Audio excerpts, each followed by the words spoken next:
shall I start now? Would you allow me to share the screen? Sure, sir. Please. You are the co-host now. You can share, sir.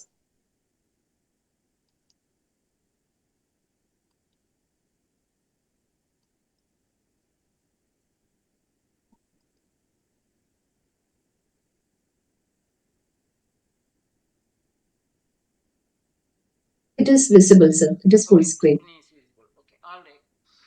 Okay, thank you for giving me this opportunity to be with you. Uh, Now I'm supposed to talk about the dermatological disorders with classical reference in Sushruta Samhita. Now, Sushruta Samhita has a unique feature. The unique feature is about having uh, I think,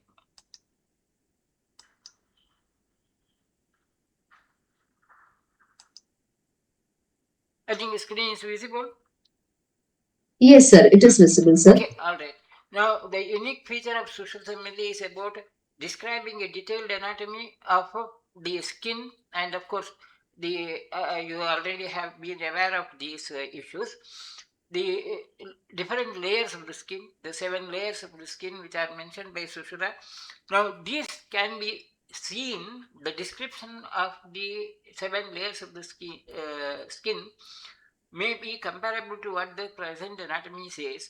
The Tasam Prasama Avabhasini, the Avabhasini is where the color of the skin is shown or presented as Sarvan Varnan Avabhasayati. That's something which can be related to the stratum corneum, which is the area where the skin color becomes prominent and then seen. And the diseases related to the pigmentation, many of those pigmentary skin disorders, they are presented at this superficial most layer.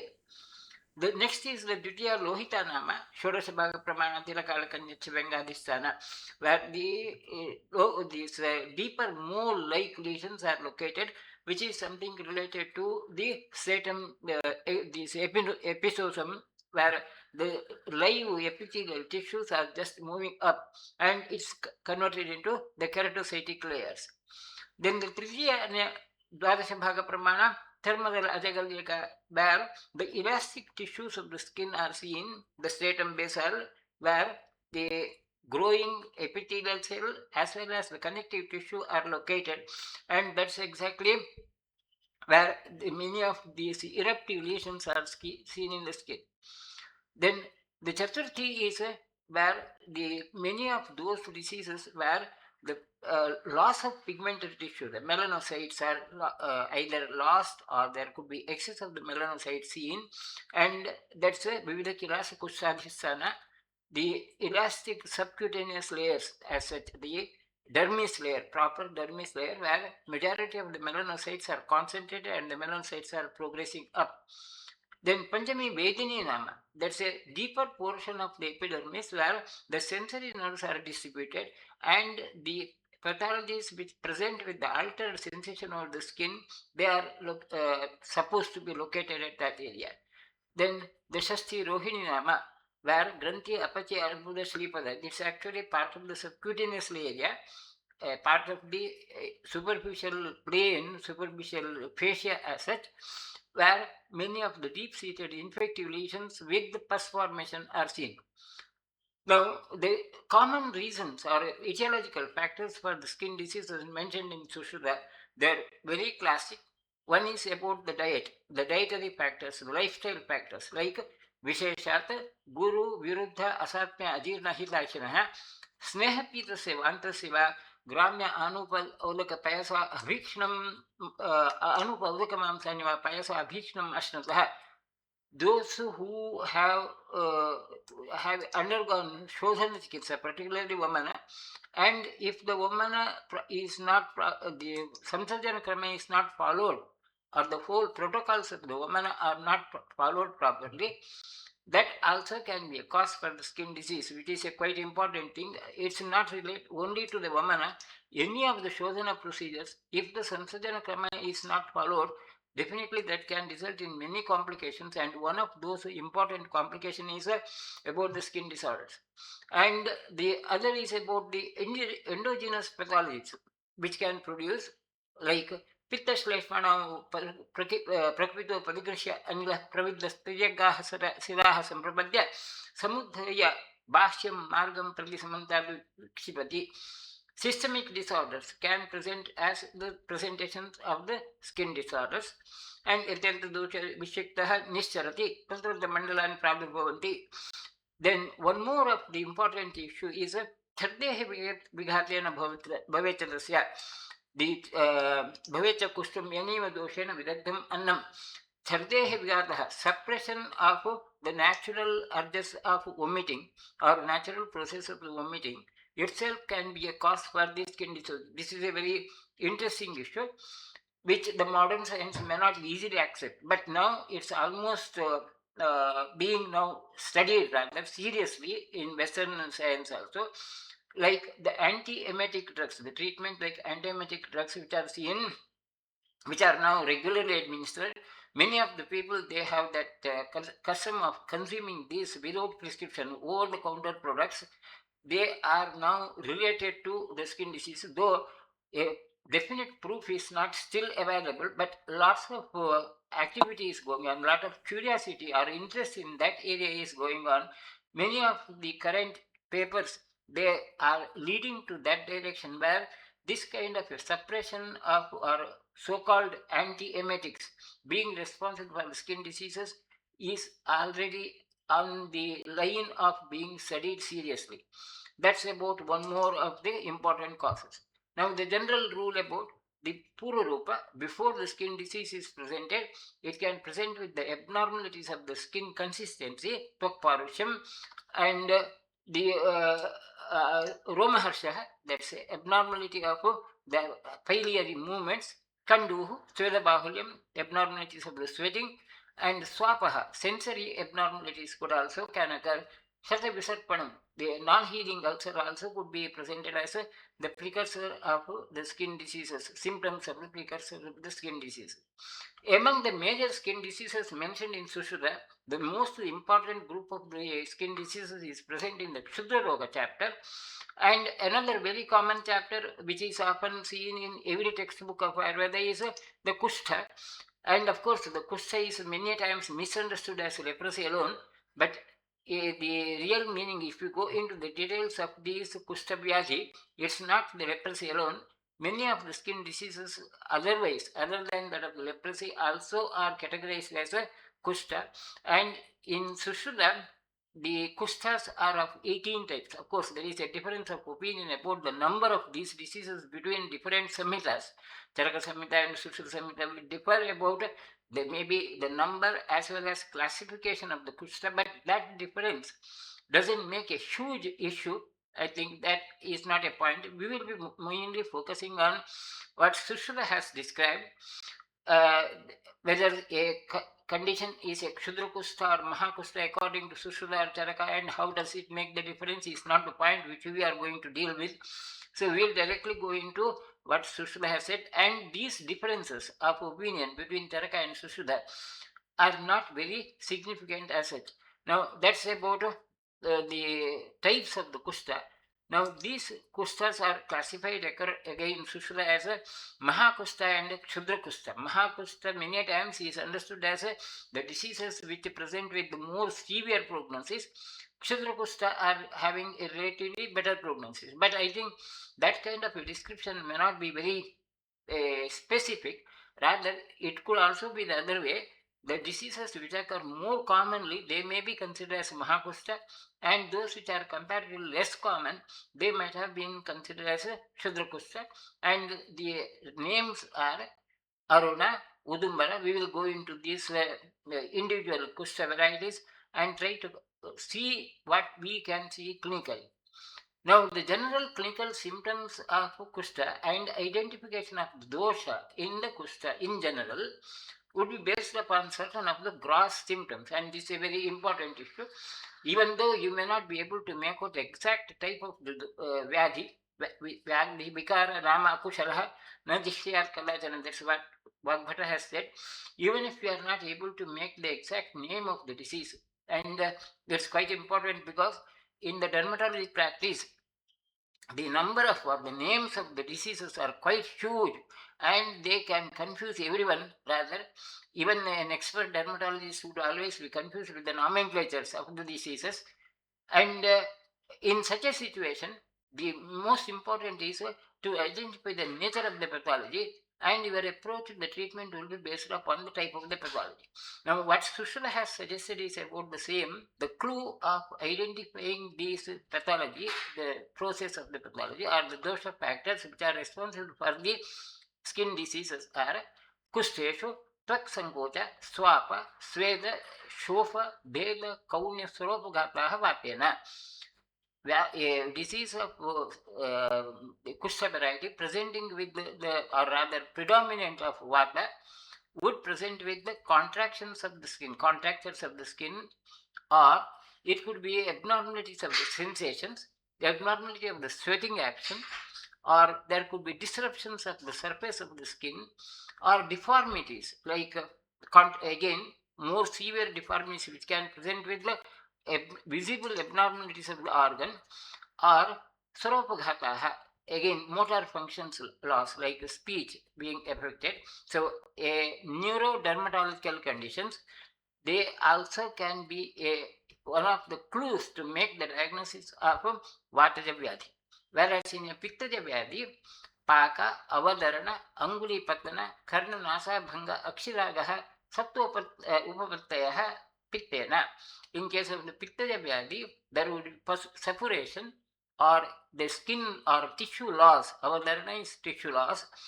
Angulipatan is when there is a organ loss, like a tip of the finger being decayed and necrosed as such, which may have a self amputation, spontaneous amputation, or spontaneous amputation of other terminal portions of the body, like karna, nasa, bhanga, or reddish discoloration of the eyes, or maggot formation in the wound. These also can be considered as the sign of pitta. And kapha varieties would present with Kandu, Varna, Bheda, Shopa, Asra, Gauravani, Shleshmana, pigmented abnormalities, itching, and a relatively firm swelling and thick discharges. They are the clinical signs which are suggestive of the kapha. Now, these important clues are very essential to make out the diagnosis in case of the clinical assessment of a disease. And again, as usual in any other diseases, even in Kushta you are not supposed to depend upon only one dosha. It's always that there will be always involvement of more than one dosha, and hence you have to consider every Kushta as a possible combination of multiple doshas, and that has to be treated accordingly. Sarvani Kusthani, Savatani, Sapithani, Sashleshmani, Sakrimeni cha bhavanti. It's not only the doshas, there is always a possibility of a infective pathology in case of the kushta. Ustanastu dosha grahanam abhibhavat. That's a common phenomenon in every disease which is mentioned in Ayurveda. Like you are identifying that dosha because of the predominance. Now the names would be of the kushta variety would be Vatena Arunam, Pittena Udumbara, Rikshayukwa Kapala Kakanakani, Seshwana Pundarikam Dadrukustam Cheti, Tesham Mahatvam, Kriya Gurutum, Uttaratvam Dhatu Anapraveshad Asadhyatvam.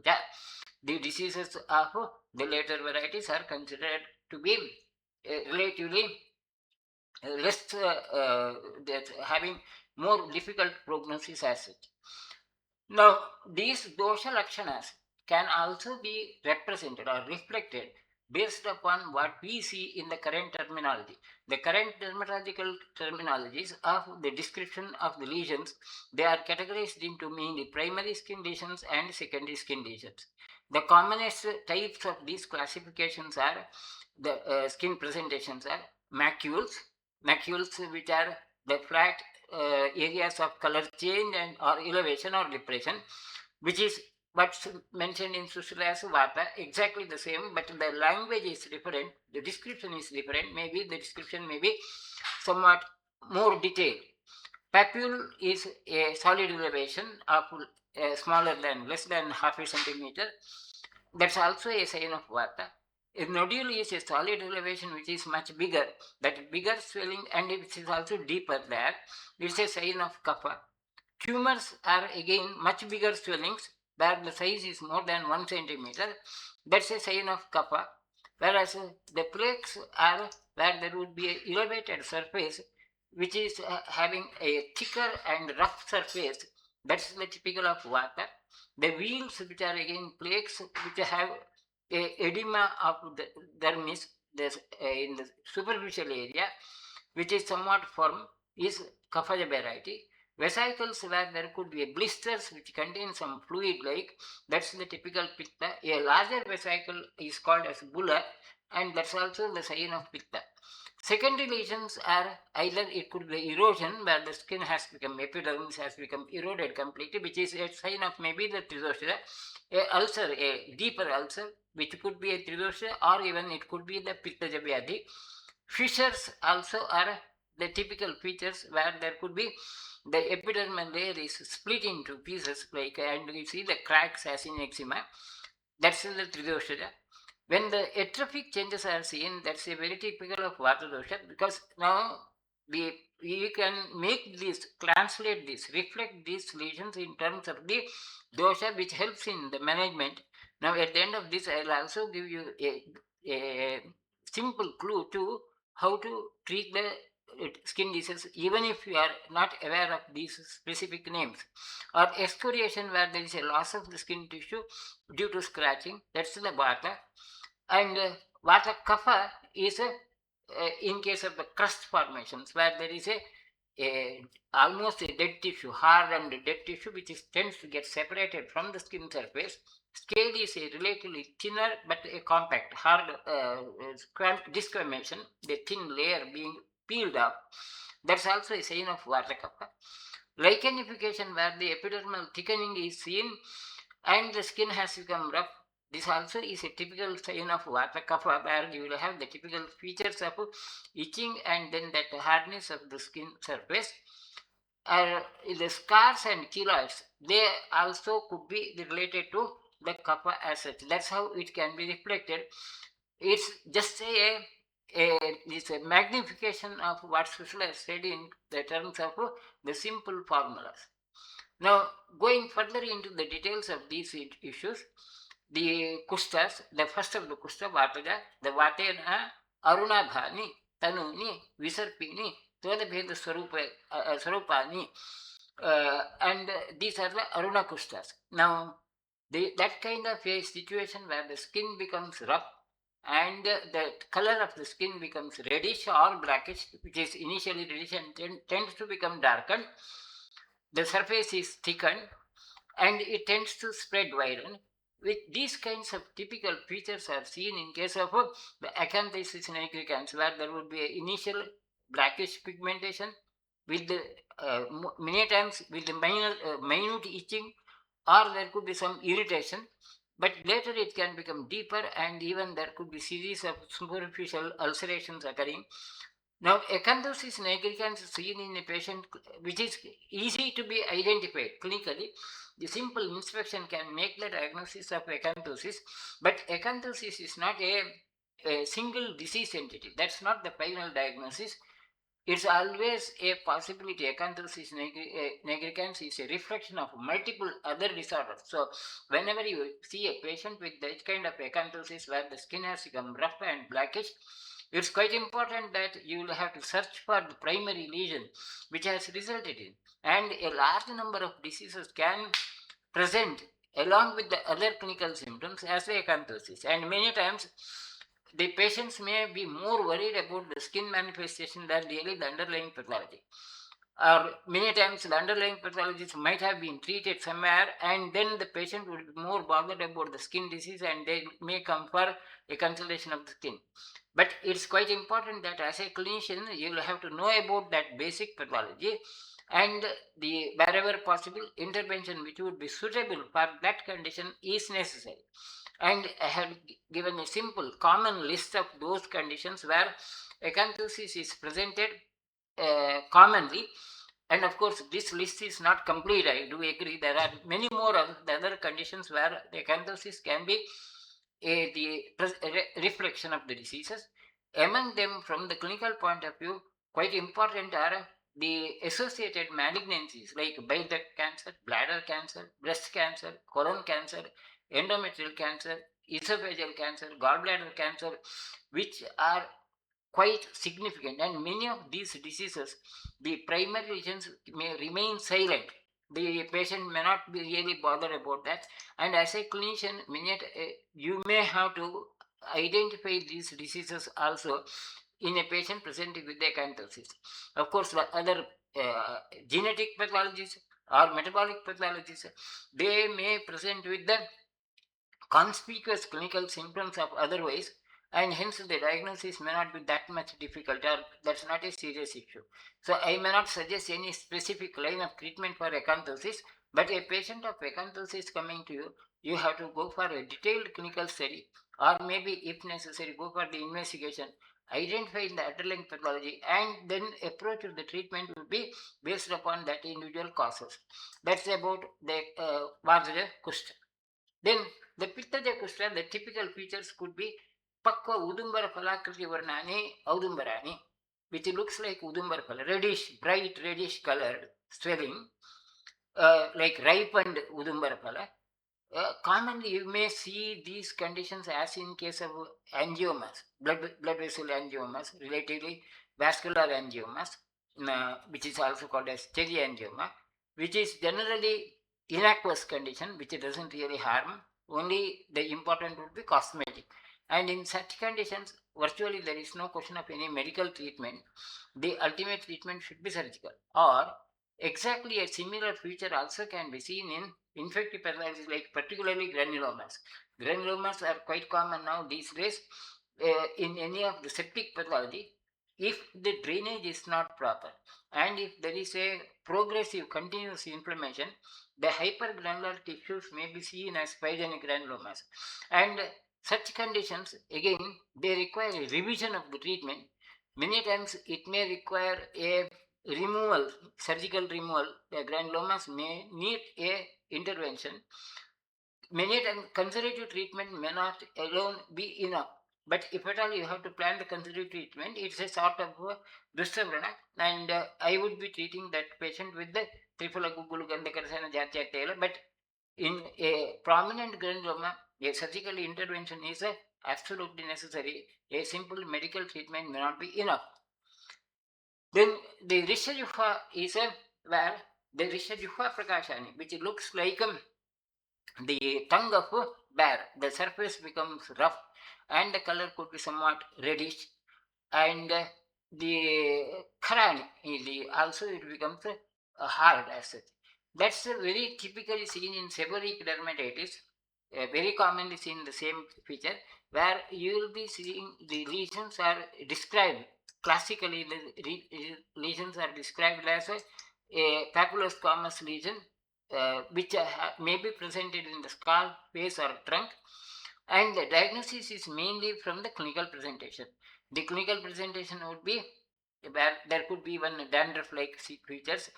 The typically it's presented with the waxing and waning. Temporarily the condition increases and then again reduces. Or rarely you may require the biopsy or the culture, for only in those conditions where the really a bit confusion. Otherwise, seborrheic dermatosis is a relatively easy to be diagnosed. And my prescription in such conditions would be Kaishorukul and Sarivadhyasava. Local application of Chakramardha also can helpful. In some very rare cases, it's resistant conditions where simple medical treatment may not resolve the issue. I would be preferring Vilechana, which can help in resolution better. Then the Kapala Kushta, the typically the presentation would be Krishna Kapalika Prakashani, Kapala Kushtani, where the skin be some dark, hard, and rough, and it looks like Kapalika is a pot, a piece of pot. That kind of a hardness in skin, the skin becomes inelastic. The elasticity of the skin being lost, that's the typical sign. And That's typically we categorize them as a scleroderma. Again, scleroderma is not a single disease entity, which also can be presented with along with the other symptoms. There is a general systemic pathology of a collagen tissue, uh, which also can present with the sclerosis of other organs like pulmonary hypertension, pulmonary fibrosis can occur.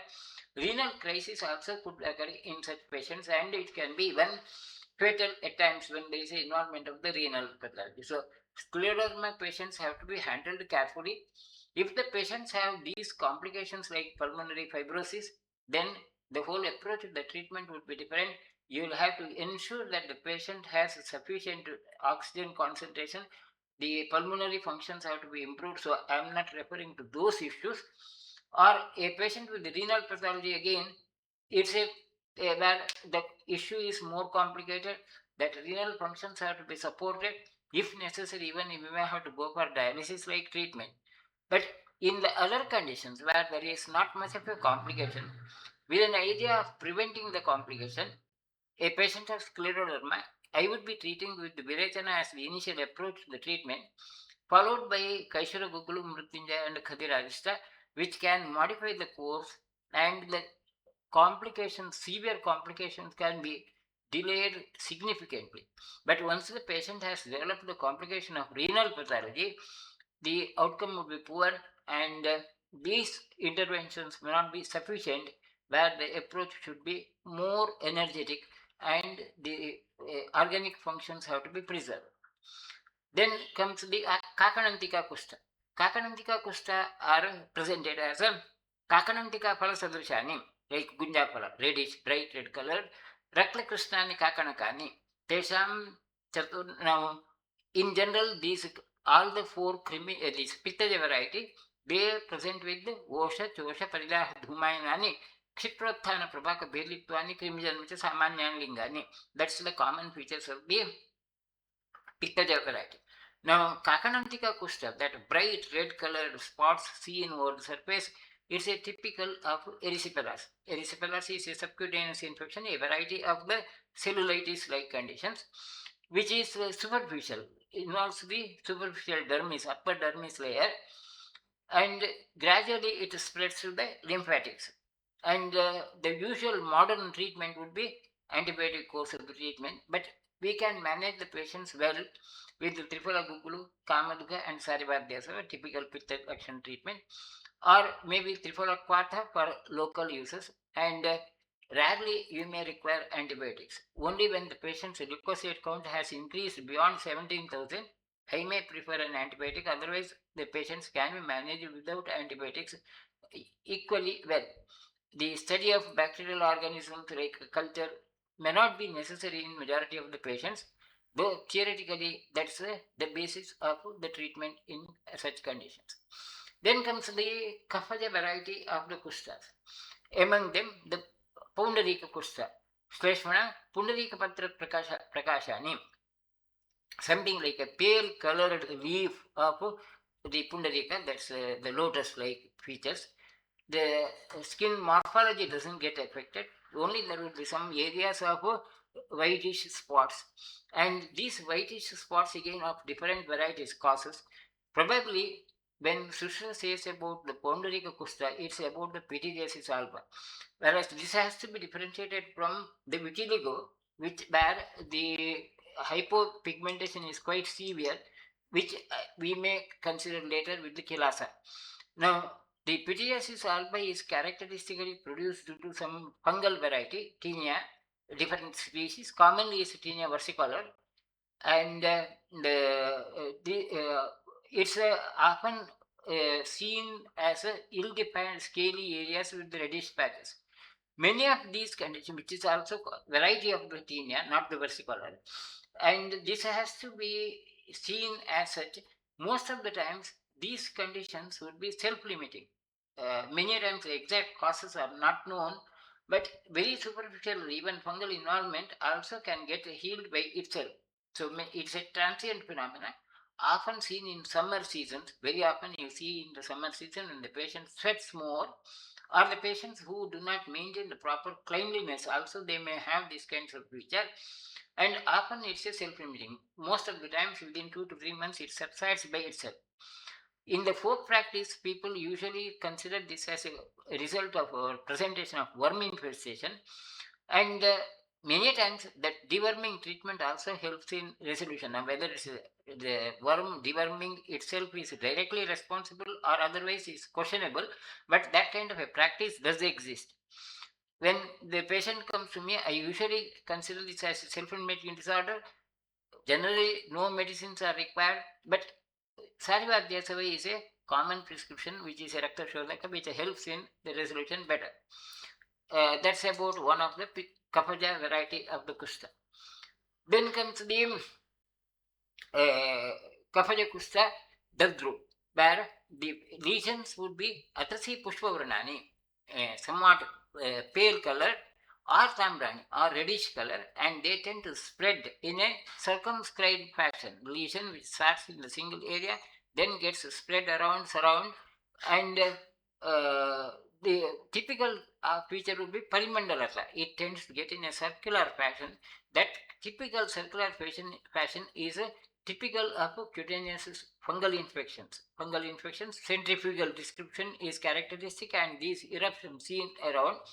And itching is the most important presentation. The surface is slightly elevated, Uttannata, Parimandalata, that circumferential growth, or then Chirothanatvam, being chronic, and Kandu, itching, these are the common presentations. Now, fungal infections are resistant to the contemporary treatment most of the times, and somehow the incidence of these cutaneous fungal infections have increased very remarkably now these days since past few years, and very common conditions. And my prescriptions would be Gandhakarasayana, Laghusekara, Khadirarishta, but minimum duration of the treatment would be 6 months. Whereas with the contemporary antifungal treatment of cutaneous infections, the duration of the treatment could be extending up to a year. With the Ayurvedic treatment of Gandhakarasayana, where the patient has taken these medicines regularly, the duration can be cut short to 6 months. But if the treatment or if the patient discontinues the treatment in between after the temporary clinical resolution, there is always a chance of recurrence. Another common problem with these fungal infections would be transmission within the household, like our families, uh, due to maybe the contamination through the cloths or maybe physical contact. And if that kind of a situation occurs, if more than one member in the family has that skin lesion, the difficulty would be more for the treatment, because one primary lesion of one patient may be somewhat resolved. By the time there could be aggravation of the lesion in some other, and there could be a mutual transmission, and that makes the issues more complicated. And hence, it's quite important to screen all the family members or those persons who can come into contact with the patient, and if possible, treat them generally. That's one of the important precautions when it comes to the question of fungal infections. That's about the important Mahakustas mentioned by Sushruta. Now, as I told you earlier, the Mahakustas doesn't mean that the prognosis is always poor. Some of them have a spontaneous resolving conditions, but because they are more prevalent, maybe Sushruta might have considered them as a Mahakusta. The Kshudrakustan is a Urdhva Mukshamaha. The other Kshudrakustas mentioned are Sthulani, Sandishu Atidarunani, Sthula Arumshita Katinani, Arumshita, Arumshi Kusta, where their presentation would be Tvakkota, Bheda, Swapana, Angasardaha, Kuste, Mahat Purva Yude Bhavanti. The contractions of the skin, and there will be disruption of the skin surface, and it can present with the deep follicular swellings, Arumshi, follicular swellings, Atilarunani. They will be quite painful conditions. Now, the exactly clinical presentation can be seen in suppurative hidradenitis. Hidradenitis is again the infective pathology of the subcutaneous tissue, particularly the sweat glands, and it's well known to be very chronic and tends to spread from one area to the other. The most common locations of these hidradenitis lesions are the skin folds like the axilla, or many the inguinal area, or the submammary area. These are the most common. It can occur elsewhere also. And as far as the clinical presentation is concerned, that's typically presented with the multiple openings which tend to temporarily seeming to be healed, but again there will be recurrence, and the discharges are scanty, thick, whitish or yellowish discharges are seen. The area would be indurated. When you feel, the area would be indurated, and it's a very chronic, continues to for years together. Gradually it expands. In the contemporary medical treatment, the treatment would be antibiotics, and the last option is the surgical removal. But recurrence is quite high. It's of course difficult to cure, but I have seen a good number of patients where the Suvarnamalini Vasanta, Khadirarista, and Gandhakarsana. Suvarnamalini Vasanta given at a dose of 1 gram per week, and the treatment continued for at least 6 months to 1 year, has helped in a clinical resolution. Though it may not be a complete cure, the skin color may not be re-established, the scars may remain, but the discharges and the symptoms of pain and itching can be somewhat controlled. So that's what we can manage somewhat satisfactorily. I don't say that hidradenitis can be completely cured with only medical treatment. Even with the surgery, the outcome is not so good. Chances of recurrence are quite high, and moreover, surgery has to be involving removal of the whole area of the skin, which often can present with either cosmetic and functional abnormalities, and hence I would not prefer surgery also. The medical treatment is better, though it may not give a very definite results as such. Then comes the Ekakusta. The Ekakusta is Krishnarunam Yana Bhavet Shariram Tade Kustam Pravadanti Kustam, which is commonly seen as a generalized pigmentary disorder. That melasma. The either it could be simply due to the exposure to the sunlight, that photoreactions, or at times the melasma also could be a reflection of the other systemic disorders. The most common systemic disorders which can present with that generalized blackish discoloration would be either a chronic renal failure or systemic pathologies like HIV often can also accompany with this. Now, leave alone those conditions, renal failure and HIV like conditions, that the approach to the treatment would be different. But when you do not have any evidence of such underlying pathology, the melasma can be somewhat managed, somewhat satisfactorily, with the Manjistwadi Kvata given for a prolonged period. Though there is no definite cure. One of the important things by which can make the changes in the course would be exposure to the sunlight has to be avoided, and better not to use any the synthetic creams. Use of synthetic creams over the surface also would be aggravating these pathologies. Then comes the Charmadala Kusta. In the Charmadala Kusta, Sihuyena, Kandu, Vethana, Osha, Chosha, Ahataleshu, Tacharmadalam, where there could be suppurative lesions, pus formation, burning sensation, pain in the palmar or plantar areas, where the skin surface is quite thick and the keratotic lesions are quite more. That's the hyperkeratotic dermatitis conditions, which is also well known. The most common causes are the friction effects, local pressure friction effects, viral infections, or at times it could be due to simple exposure to the sunlight, or at times it also could be some chemical contact which results in triggering these pathologies, or it also could be a consequence of autoimmune pathologies. Many autoimmune pathologies like rheumatoid pathology also can present with the accompanied symptoms of the skin as such disease.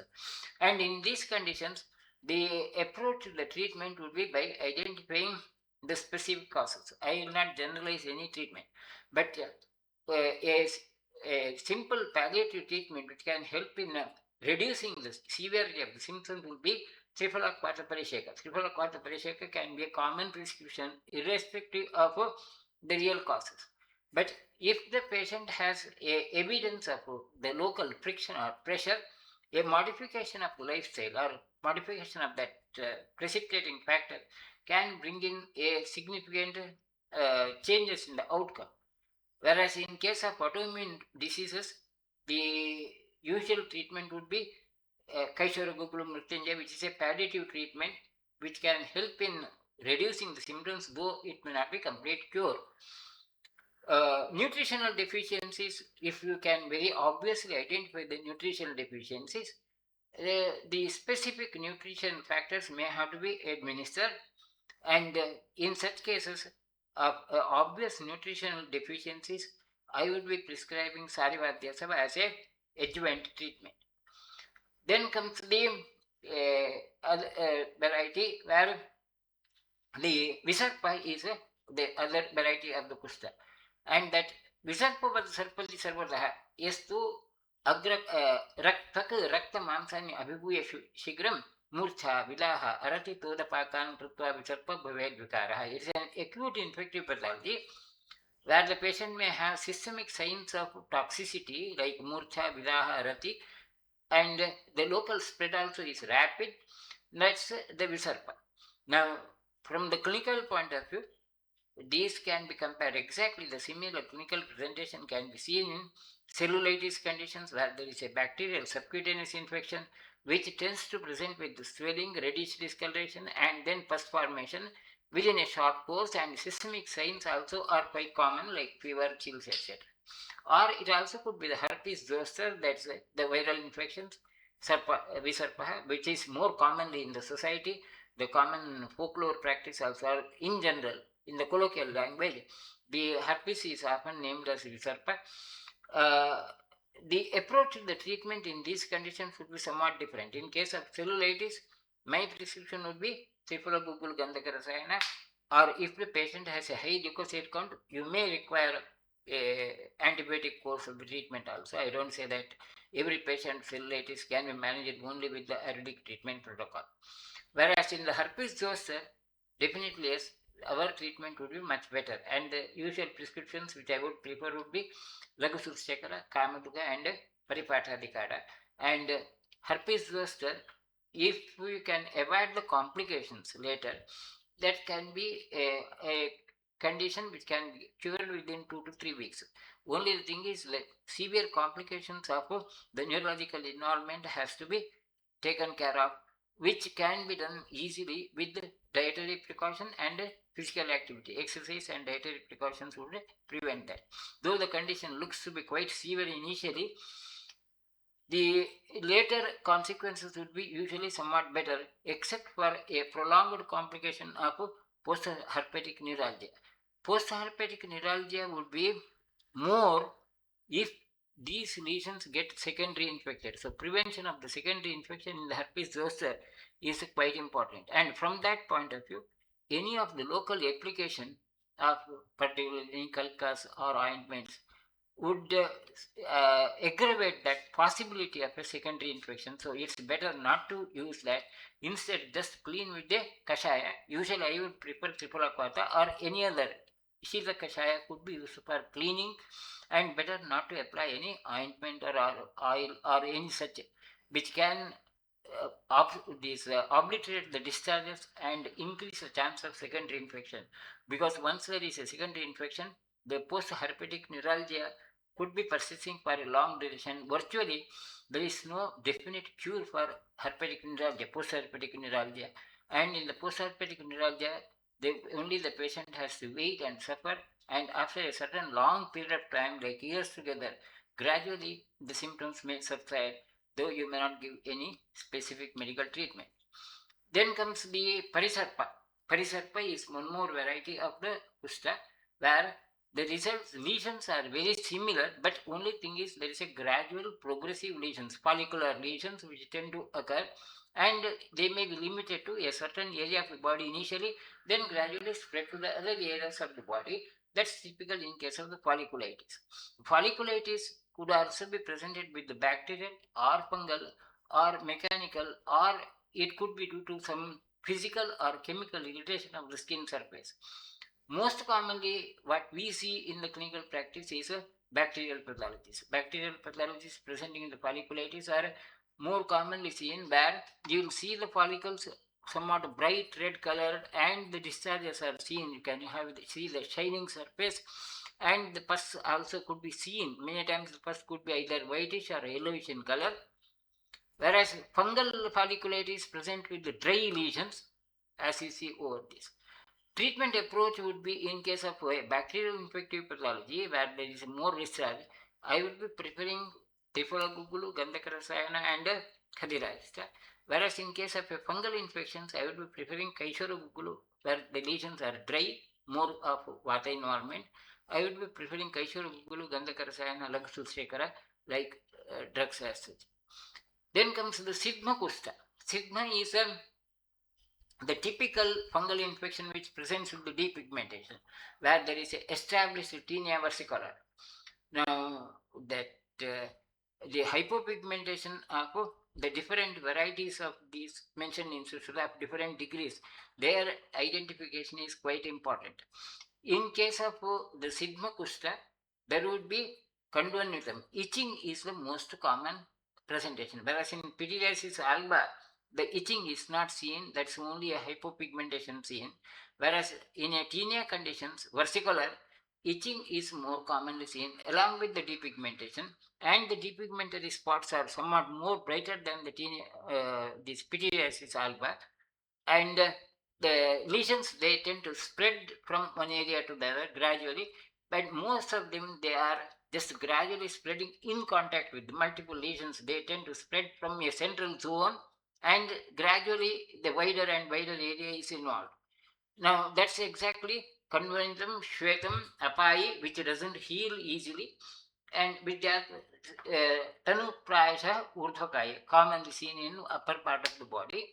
And in these conditions, my prescription would be again Gandhakar Lagsu Shekara Khadirarishta, which can help in resolution. Of course, as in case of other tinea conditions, here also the duration of the treatment has to be longer, and the risk of cross contamination also is higher, almost the same as in case of the other teniasis conditions, that what we call as ringworm. In that conditions also we have to consider this. The difference between a vitiligo and tinea versicolor also is important.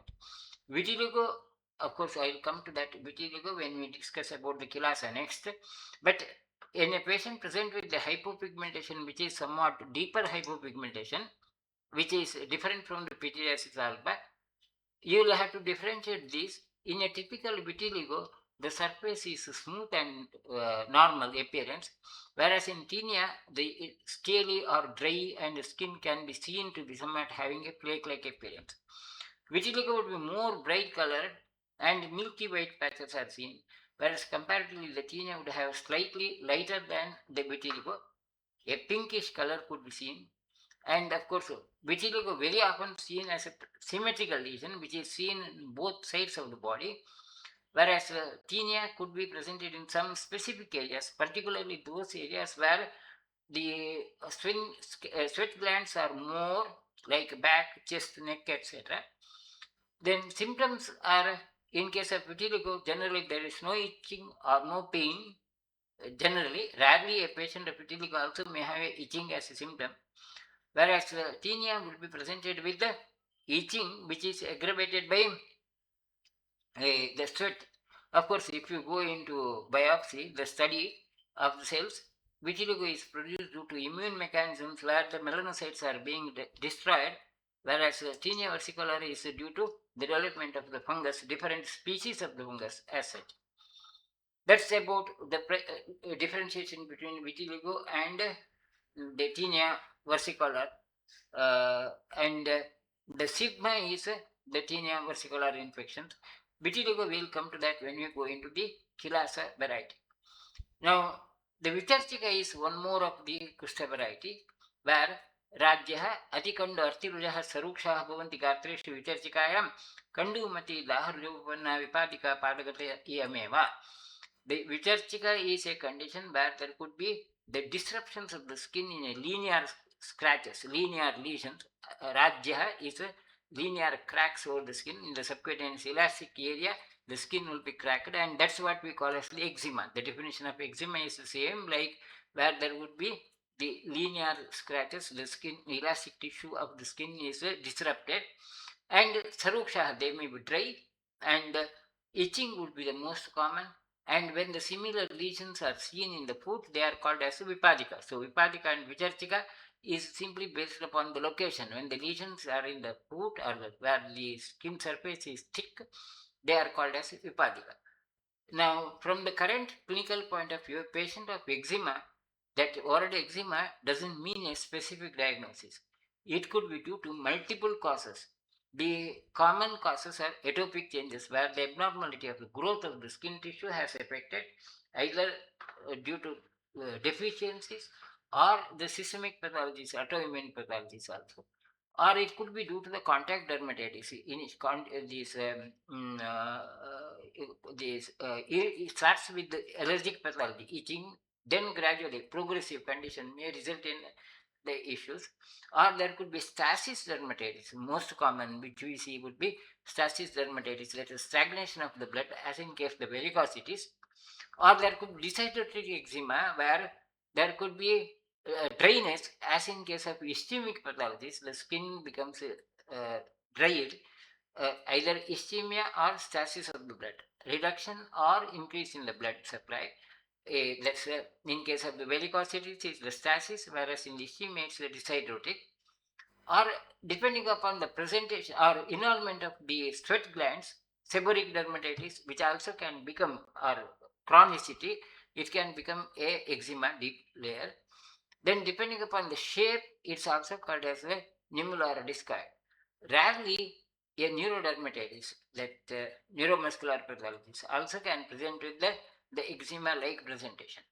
So when a patient of eczema presents, it's quite important to identify these underlying pathologies. And as far as the treatment approach is concerned, again, the approach to the treatment has to be differentiated, or differentiated, as well as the prognosis would be different according to the causes. From the clinical point of view, most common type of the eczema which we see are the stasis dermatitis, varicose eczema. So patients who have varicose veins, they tend to have this, most common. And in such conditions, the treatment would be Kaishara Manjistadikwata, Laxus Chekaravati would be the usual treatment. Whereas in case of ischemic pathologies, Manjistatic Sharabastri can help. Atopic dermatitis usually has a very poor prognosis. All the treatment would be a bit symptomatic, and virtually there is no question of a cure as such. The other conditions like neurodermatitis, they are very rare phenomena which we may not see quite frequently. Then comes the Kitibha variety of the Kushta.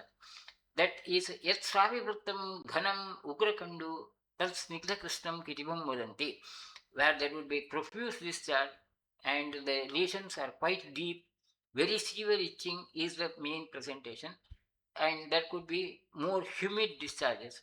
Now, that kind of a typical presentation is seen in mycetomas, again, fungal infections which are involving the deeper tissues. Deeper tissues, like even bones, could be involved, or at times it could be even the significant deeper tissues like the brain, and even the bones also could be involved. And virtually, in such conditions, the prognosis is extremely poor. There is absolutely no curative treatment. Wherever possible, the removal of the organ, like amputation, would be the other option of the treatment. In the current pharmacology also, most of the antifungal treatment doesn't really help in resolution. Temporarily, there could be some reduction in the symptoms, and mycetoma has the worst of the prognosis. Then comes the most common variety of the lesions is the scabies, where the patient, Sushruta has named this as a PAMA. The typical presentation of the PAMA or the scabies is a Sasrabakandu Paridahakabihi, PAMA Anukabihi Pidakabihi, a small lesions which are eruptive lesions, and there could be some discharges and itching, and the locations are Spikpanipada Prabhavehi Nirupya. They are more commonly presented in the Spikpanipada, where the skin folds are seen and the hygiene is relatively poor. Now, scabies, of course, is commonly seen in children or in adults also, where the hygiene is poor, and the typical presentation is very commonly seen in the folds of the skin, like either the web spaces of the hand or buttocks, etc. And the typical lesions are small, minute eruptions. At times, even the organisms could be seen either by naked eye or by microscopic examination. Uh, and itching is a quite severe symptom. And it's a very common lesion seen. Current approach would be treatment would be local application of this removal of these organisms as such, sarcopes. But from our clinical point of view, I would always prefer to treat with the systemic treatment like Triphala Khadirajista. Of course, Triphala is often used for the local treatment, which helps in significant resolution, and maintenance of the hygiene is quite important in scabies. Then comes the rakasa. Now, Kadvatizaya Pitaka Sharire Sasravahina Rakasa Uchese, where there could be dry lesions, where there could be itching presented, and there would be characteristically no discharges. Now, such seen or conditions are seen either in the drug eruptions, more commonly, hypersensitive reactions to the drugs, where there could be multiple small eruptions seen, or erythema multiforme, where a localized single or maybe a few minor lesions seen, or very severe presentation of that could be Stevens-Johnson syndrome, where there could be widespread lesions. From the clinical point of view, it is quite important to identify these conditions as such, which may not be so easy. Many times there could be a bit of confusion. Drug eruptions can be made out only with a detailed clinical history, and virtually in the drug eruptions, there is no need of any specific treatment. It may just subside if you can avoid that drug. If the drug which is responsible for that, that can be avoided. It's not only the drug, even the food also can present with that eruptions, which could be considered as rakasa. Whereas erythema multiforme minor, again, the exact causes are not known. Often it's also considered as a hypersensitive reaction, so there could be a simple single lesion. And most of these erythema multiforme lesions are self-limiting. Usually by 2 to 3 weeks they subside. There could be initially a small reddish spot which may expand with the hyperemic band around. Then gradually there could be a small scaling. The areas may become dried up and the whole scale may go up and it may be self-limiting. And that condition can be virtually there is no need of treatment, but I would be always preferring to prescribe Sarivadhyasava in such patients, which can help in a better resolution.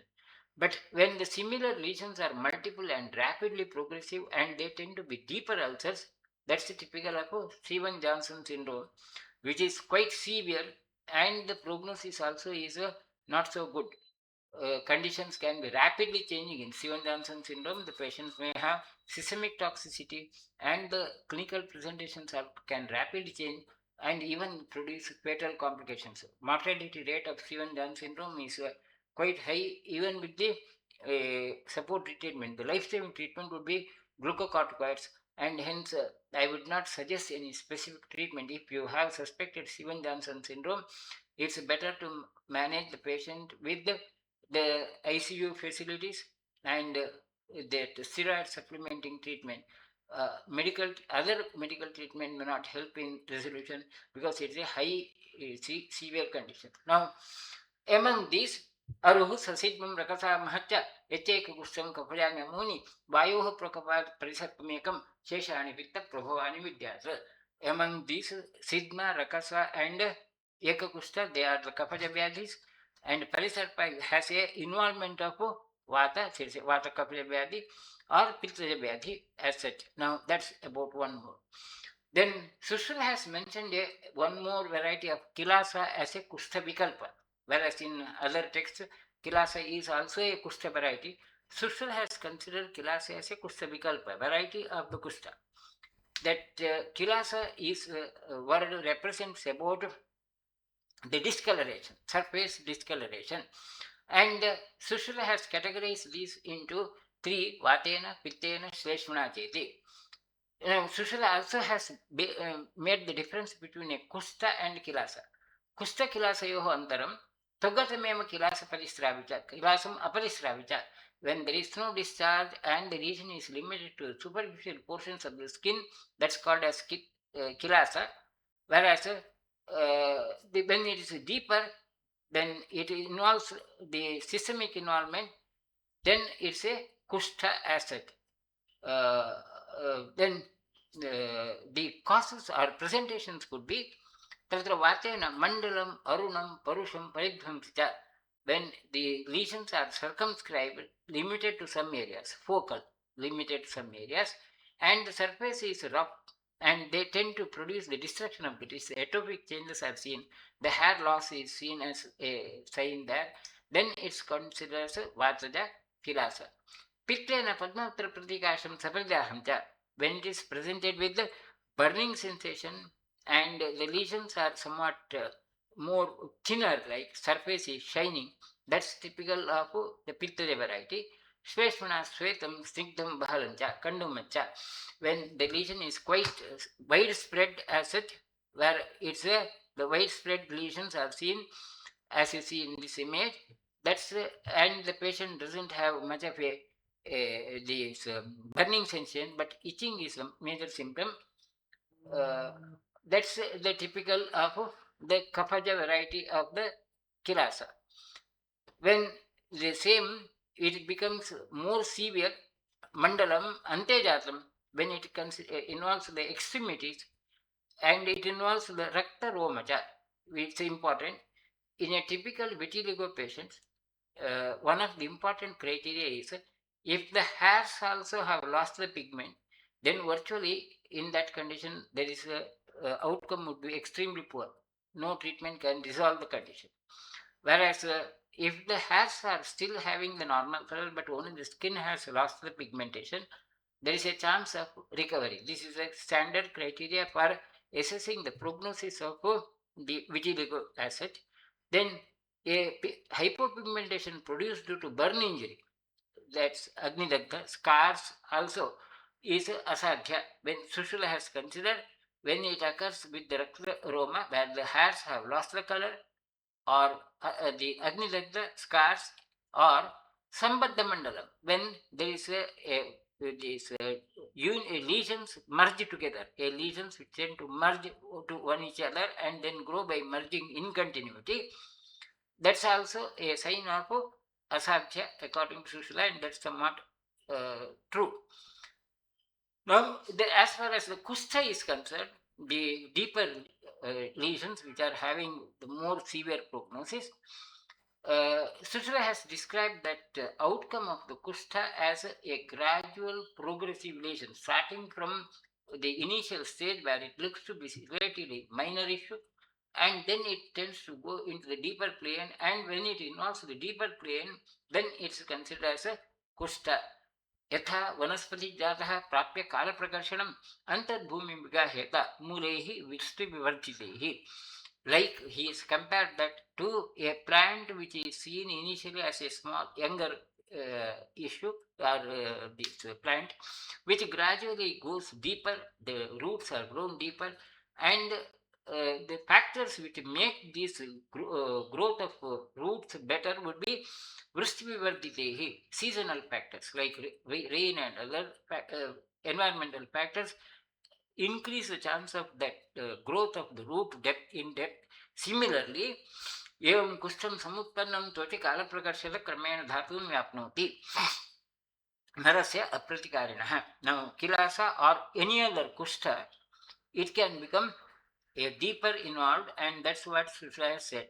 Now, from the current point of view, when it comes to the question of leprosy, lepromatic lesions, typically the leprosy is a condition which tends to have a very long time incubation period. Incubation period can be few months to many times years together, where the bacilli initially grow over the skin and then gradually multiply, go deeper and deeper, then they present with the typical presentation of the leprosy. Now, to describe these lesions from the clinical point of view, we usually depend upon two categories of leprosy: tuberculoid and lepromatous leprosy. Tuberculoid leprosy is where the lesions are just progressing compared to less severe form, present with the dry scaly lesions, and then the involvement could be asymmetric. That's usually somewhat maybe compared to what Sushruta has said in terms of the progressive growth, somewhere intermediary stage where the lesions are limited to a certain areas. But when it goes deeper, and that's what compared to what Sushruta has said, where there will be more involvement of the tissues, that becomes a pure lepromatous condition in the present days category, and there is initially presentation or involvement of symmetrical thickening of the skin with the nodules, widespread involvement, And of course, the organisms, Mycobacter leprae can be seen in the sputum and blood. Of course, comparatively similar issues of gradual progression, they are translated in the present day's classification of leprosy. Of course, the more popular classification which was being used in the clinical practice, Ridley-Joplin classification, but recently WHO classification has come into the practice, which describes about least gradual progression of the lesions in different language. The language is different, but meaning is the same, like it's initially minor and then gradually progressive. The WHO classification describes about ossibacillary leprosy, where the skin lesions are around up to 5 skin lesions, superficial, and the surface is negative. It's a or when you go for the study of culture, you may not see the organisms in such conditions. That's called passibacillary leprosy, where the number of organisms are lesser. Then comes the multibacillary leprosy, where the biopsy or identification of the organisms, the number could be more and the lesions could be more than 6. And anywhere you go for the examination, the organisms could be seen. Whereas in the older classification, it was based upon only the clinical presentation in terms of tuberculoid or borderline as such, and borderline lepromatous. Now that's about depending upon the that spread of the lesion. Now this classification is a reflection of what Sushruta has said in terms of that progressive growth of the lesions as such. Of course, the same again present in the is diagrammatic fashion. Same, of course, issues.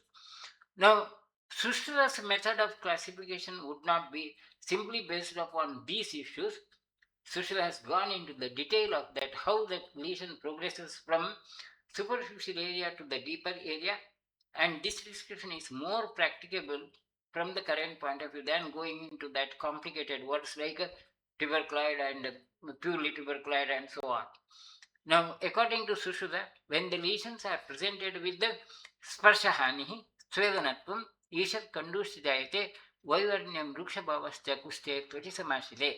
When touchy, the skin lesions are lepromatic lesions. Now, that's very specific about the lepromatic lesion.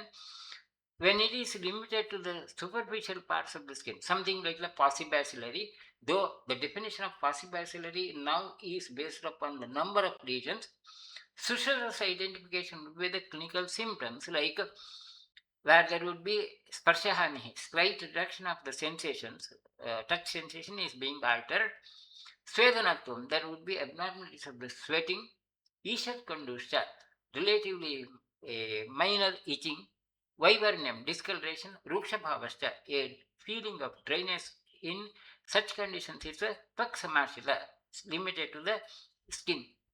Whereas when the patient has a deeper loss of sensation, त्वक्स्वापः रोमहर्षश्च स्वेदस्य अभिप्रवर्तनं कण्डुः विपूयकश्चैव कुष्ठे शोणितसंशिले.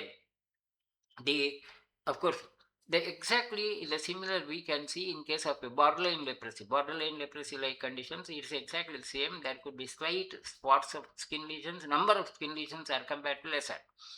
Whereas when the patient presents with the shonita samashita raktaja vyadi, raktaja kushta or leprosy which is involving that, we call that condition as erythema nodosum, where the patient would have a hypererythematous nodules, which is very typically seen in tuberculoid leprosy during the evolution phase. Multiple spots which tend to have a loss of sensation, and even there could be discharges. Even it may get suppurated many times, and that's exactly Vipuyakaha. The clinical presentation is described by Sushruta is almost the same as the erythema nodosum presentation. Then another of the presentation would be Mamsa Samashila, where Bahulyam, Vakrashoshascha, Karkashyam, Pedakodgamaha, Todaha, Spotaha, Stiratvanja Kuste, Mamsa Samashile. When it is Mamsa Samashila, there would be there abnormalities of the surface, Vakraha, that surface would be either deformed or there could be Shosha, atrophy, and Karkashyam, there could be severe roughness and even pidaka, pustules could be formed. That's that, and so the sport has that this is, lesion is somewhat formed.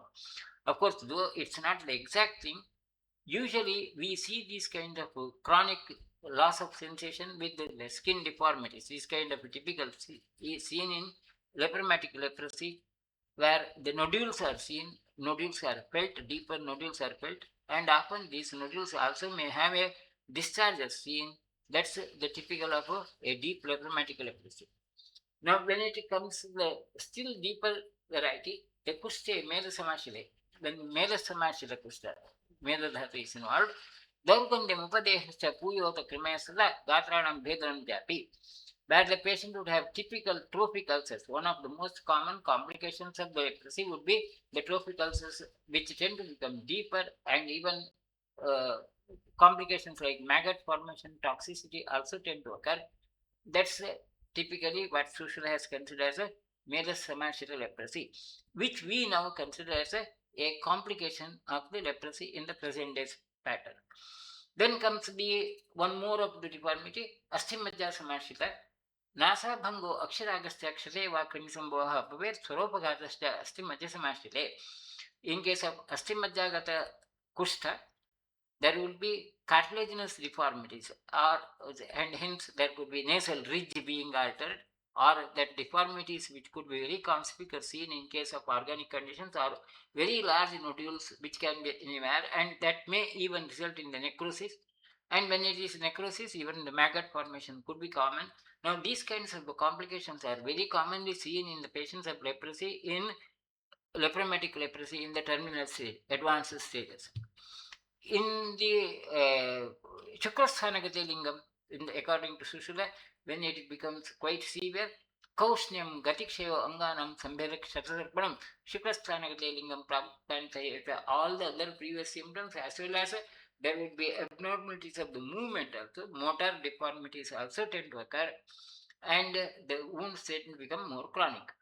Now, the only thing which is bit controversial is, according to Sushruta, if there is this leprosy may be transmitted from a parent to the child, which is not now, as per the current criteria, that's not proved yet, and it's considered as a somewhat controversial. So we will not go whether into the controversy like whether it is true or not. But Sushruta has mentioned that there is a possibility of transmission from the parents to the child. स्त्रीपुंसयोः कुष्ठदोषात् दुष्टशोणितशुक्रयोः यदपत्यं तयोः जातं ज्ञेयं तदपि कुष्ठितम्. Fetus also may have that. Though whether it is a transmission through the these derm cells like either the sperm or the ovum, but a disease occurring in the families, a parent having the lesion and the child also having the lesions are now seen, and we attribute it to that contamination or the spread through the contact, whereas Sushruta believed that this is due to the transmission as such. Now, uh, of course, from majority of whatever the evidences which we see, there are no such definite evidence of transmission in the families or genetic transmission of leprosy is not seen. But Sushruta mentioned this as a kushta which can be transmitted, which remains controversial. We will not give any definite opinion on that part. Now, as far as the prognosis and the treatment is concerned, of course, Sushruta has mentioned many about the treatment protocols. I will not go into that details of the treatment protocols, but in general, kustam atmavasadyam tvagrakta pishitashram medovadam bhavetyapam asadyam atavuttaram. The prognosis is depending upon the initiation of the treatment at an early stage. If you start the treatment at an early stage, then the prognosis is better. If there is a delay in the treatment, then the prognosis would be poor. As well as the stage in which the patient has come to you, a delayed stage will also can produce the prognosis being poor. Similarly, one more of the controversial issue is the skin that a relationship between something like occult issues. ब्रह्मस्त्री सज्जनोद परस्व ग्रहणादिभिः कर्मभिः पापरोगस्य प्राहुः कुष्ठस्य सम्भवम्. One of the etiological factors for the kushta is the sins of life, which current practice doesn't really consider that part. So again, we will not go into like which is true or not. There is no definite evidence, or you cannot just produce that kind of an evidence also. Then another of the controversial issue, which is not yet proved, is म्रियते यदि कुष्ठेन पुनर्जातेऽपि गच्छति नाथ कष्टतरो रोगो यथा कुष्ठं प्रकेतितम्. In the next birth also, the kushta can occur, which is also bit controversial, and you cannot have a scientific proof to say that this is true or wrong. So we'll keep this as it, not go into the controversy. आहार आचारयोः प्रोक्तम् आस्थाय महतीं प्रियाम् औषधीनां विशिष्टानां तपसस्य निषेवणात् यस्तेन मुच्यते जन्तु स पुण्यां गतिमाप्नुयात्. The whole treatment protocol is quite detailed, and it has to be prolonged treatment, and if you take carefully the treatment, the lesions can be managed. That's what Sushruta said. From the current point of view, when we go into the treatment issue, I will not suggest any specific treatment as such, because the leprosy is now a notifiable disease in 2025. And though it's not legal, but it's unethical if you do not notify and start the treatment. So, because there is a national leprosy eradication program, when a patient of leprosy comes to you, it's quite important that it has to be reported. And once it is reported, naturally, the standard protocol of the treatment followed would be what the national program would suggest. And you may have an opportunity to give as a supplementing treatment, and depending upon the symptom presentation. And hence, I would not suggest any specific line of treatment for the leprosy from Ayurvedic point of view. Of course, one more of the important issue is the possibility of transmission of leprosy mentioned by Sushruta. It's not only the transmission through the genes, the transmission of the diseases through cross contamination due to the physical contact also is mentioned by Sushruta. So that instead of going to the controversy like whether it is transmitted through these genes or not, the fact like Sushruta has identified this linear transmission due to contact of leprosy, प्रसंगात गात्रसंस्पर्शात् निश्वासात् सह भोजनात् सह शय्यासनात् चापि वस्त्रमाल्यानुलेपनात् कुष्ठं ज्वरश्च शोषश्च, very popular shloka, and that's true. That's about the kushta prakarana. The next comes the Kshudra Roga. Sushruta has mentioned a large number of Kshudra Roga, and majority of these Kshudra Roga are related to the presentation of the skin disorders, except a few like Guda Brahmcha, Sanniruddha Guda, Niruddha Prakasha maybe. Otherwise, majority of them are the skin diseases. We will go into each of them. Among them, the first is Ajagalika. Ajagalika, the description is Snigdhaha, Savarnaha, Dhrastitaha, Nirujaha, Muggasannipaha, where the lesions are presented as somewhat the same color of the skin, no, not discolorated, but locally nodules, small thin nodules which are painless, and compared to the seeds of mudga, that's the green gram like lesions, smaller nodular lesions produced due to kapha bathita. Now we see that kind of a lesion very commonly in the sebaceous nevi, small spots seen over the surface, which is somewhat, and these sebaceous nevi, they are just maybe at times may be seen at the time of the birth itself, sebaceous glands being hypertrophied, or they may occur later. Virtually, they do not require any specific treatment except for cosmetic purpose, and the cosmetic purposes, the treatment would be surgical removal, or it can be treated with the retinoid ointments as steroids from the contemporary point of view. I would not give again any radical treatment, but if the patients are presented usually insisting on treatment, I would be preferring Sarivadhyasa. Though Sushruta has said more detailed treatment of Jaloka as well as local application of irritant substances like somewhat Kshara varieties, Kshara substances, and resulting in suppuration, which may not be very optimum in the present day situation. Then comes the Yavapraksha, the one more of the Kshudraloka, where the lesions are Sukhatinaha, very firm, nodular, and the size is bigger than Mudga, Yavakaraha. That's typically what we see in case of the neurofibrons, multiple nodular lesions, Yavakaraha, Sukhatinaha, Grastitaha, Mamsasamkritaha. They are in the deeper plane. kapha vyadhi. Now, as far as the neurofibroma are concerned, again, there is no question of any curative treatment. There is absolutely no curative medical treatment. Surgical treatment also is not necessary because when there are multiple lesions, surgical treatment may not really help. And only when there is very gross or maybe a neurofibroma compressing on some vital structures, a surgical treatment may be required. Otherwise, generally, that's a condition where the patient has to live with it. Then comes the Parimandala allergy, Andhalaji. Andhalaji is where the patient would have ghanam, a thick lesion, and the contents could be thick as such, but doesn't have a opening. Unnatam, the surface is raised.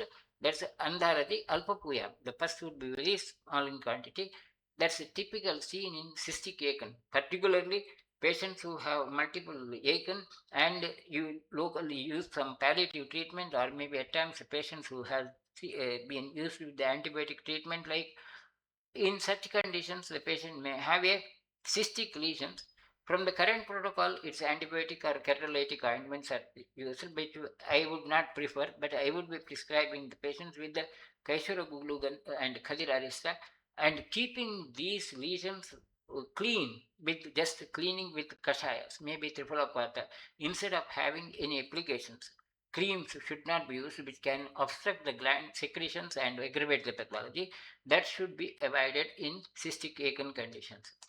Then comes the Vivrta Vyadhi. Vivrta is Vivrutasya Mahadaham Pakka Udumbarsanivam Vivrtam iti Tam Vidyat. When there will be a pus containing lesion which is bright red in color and it may get ruptured, producing the local signs of inflammation like burning sensation, which is very typical seen in a infective lesion. Now, in such a infective lesions where the pus is seen, if it is not drained properly, it has to be drained. Or at times, if there is a like a sebaceous cyst which has become infected, it may have to be excised. It's not that the medical treatment alone would be enough. And if there is a need for palliative treatment temporarily, I would be prescribing Tripura Gugulu Gandakarasayana as the treatment in such conditions. Then comes the Kachapika, where the lesions are something like a tortoise shell like, where a few lesions could be seen, hard, firm lesions, which initially start with the pus discharge, they become firm. This is typical of the granulomatous conditions. Abscesses which are not treated properly and often treated with antibiotics also, often may result in a granuloma and a chronic granuloma, hardened areas. And in that condition, I would be preferring either a surgical debridement if it's necessary, if it's quite huge. Otherwise, the treatment protocol would be a longer, prolonged treatment like Trifluogundikasana and Suvarnamalinasan at 1 gram per week. Of course, the line of treatment suggested by Sushruta would be in these groups of diseases are Andhalaji, Evaprakya, Panasi, Kachapa, Pashana, Gardava. In these conditions, Sushruta has suggested about lepa and inducing the pus formation. Paripakagatan Bhitva. Inducing the pus formation is the treatment suggested, which it may not be very relevant in the present day situation. Then, in case of other infective conditions like granulomatous conditions, Sushruta has suggested Pittaja Visarpa Kriya as such, which generally, uh, again, may not be essential now. We may prefer to have either a surgical intervention or the usual Tripura Guglu Gandhakasan, etc. Then one more of the variety would be Valmika, where the patient would have a lesion which is multiple openings, having multiple openings, and looks like a frond, this heap of earth. Uh, that's often seen in axilla or such areas where there is a skin fold or thickened skin. Panipadale, Sandau, Grivayam, Urbhajatruni. Grantihi Valmikvadyasthu Shani Samupajiyate. तोदक्लेदकलिदाः कंडु मद्भिः मुखे वृतः व्याधिः वल्मीक इत्येषः कफवित्तानिलोद्भवः, where there will be multiple openings and then the discharge is present. This is typically seen in actinomycosis. Actinomycosis and hydradenitis often can be confusing. In case of hydradenitis, lesions are discrete. There is no addition between. or coalition between one and the other, whereas in actinomycosis, the lesions are coillusory. It looks like a single lesion with the multiple openings. Prognosis of actinomycosis also is very poor, and the preferred treatment would be trifluoroalkyl, which may be more of palliative treatment than curative treatment. Sushruta has given a detailed treatment of Shastrakriya, surgical excision, Shastrena Mrityavalmikam, Ksharagni Bamdehet. Surgical excision is suggested, which may not be the optimum treatment now, which may be managed better with the non-surgical intervention treatment. Then comes the Indravruddha. Indravruddha, the lesions are Padma Pushkarot Madhye Pidakapi Samachalam. The lesions initially would be starting one, a few of the lesions could be seen, and this is considered as Indravruddha. Exactly similar lesions are erythema multiforme. Erythema multiforme we have referred to earlier also in case of the Rakasa. But when it is simpler erythema multiforme, maybe that's a Dakshudroga Indravruddha. Whereas going into the Stephen Johnson syndrome is a very severe case. It may be a variety of the kushta. It's usually, as we have mentioned earlier, self-healing, and the usual treatment may be Tripulakvatla, Lagusachekara, Arogyavartini. Then comes the mandala, this Gardhapika. Gardhapika is where the lesions are deeper, mandalam, circular granulomatous lesion, and saraktam, there could be bleeding, and there could be multiple reactionary swellings around. Now, these kinds of typical lesions are seen as a reactionary change. Patients who have an infective pathology somewhere, and if the patient is using some local treatment or a tight bandage, due to the contamination with the pus, the surrounding areas are seen. That's typically what Sushila might have mentioned as Gardhabika. And in these three conditions, there is no other specific treatment. Maintenance of the hygiene and the usual treatment, the Xiphylloglucosana would help. The management, that local application should not be used with any irritant or allergenic drugs as such. Then comes the Shaluka Panasika. Panasika is the other condition where typically the patient presents with a localized firm swelling, which is compared to the seeds of panasa, the jackfruit seeds like heart. That's typical of the dermoid cyst acid, where that will form, and virtually the treatment is surgical. Location of the dermoids could be very frequently seen around the eyes, nose, scalp and skull, mouth and neck. Of course, ovaries is the other internal administration where the clinical presentation could be different. Superficial areas, they are palpable and they are typically seen. And a dermoid also can occur in the deeper structure like spine and the brain, where the presentation could be due to that neurological compression, which is a totally different issue. So probably when Sushruta says about Panasika, it could be related to the superficial lesions like which are seen on the face. Of course, from the clinical point of view, that hard shell has to be differentiated from teratoma, teratoma where there will be multiple tissues like hairs grown, whereas dermoid will be a single type of the cyst tissue is seen. Then comes the Pashana Gardhapa, which is a hard, firm swelling in the parotid area, Hanusandhav Samudbhutam Shofam Alparujatvam, which is comparable to parotid myxoma, hard swelling in the parotid area seen, and which doesn't really respond to any medical treatment. It has to be purely surgical treatment as such. Then the erysipelas, parisarpa, of course, that visarpa in the kushta and visarpa in the kshudraroga, the same description. The only difference is when it is relatively having a better prognosis, superficial, probably that could be the kshudraroga.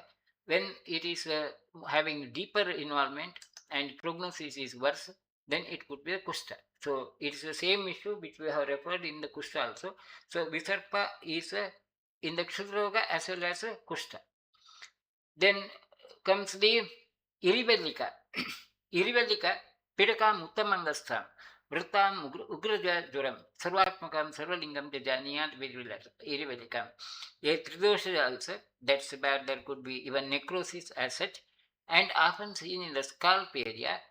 It's very typical what we call as a pyoderma gangrenosum. Pyoderma gangrenosum is often produced due to gram-negative infections, which tend to have toxicity symptoms also. And from the clinical point of view, these lesions are very fast spreading, and treatment there would be essentially a surgical debridement and cleaning of the wound, as well as systemic treatment. Often you may require an antibiotic treatment along with the other treatment like ciprofloxacin and glycoside. Then the next is the Kaksha Vyadhi. Kaksha is where there would be a reddish eruption in the axilla often, and area like where there would be more of lymph node aggregations, maybe lymphadenitis or hydradenitis. Hydradenitis is characterized by multiple lesions, as you see in the second picture. Lymphadenitis often single or maybe solitary, where the area is limited and there could be pus formation.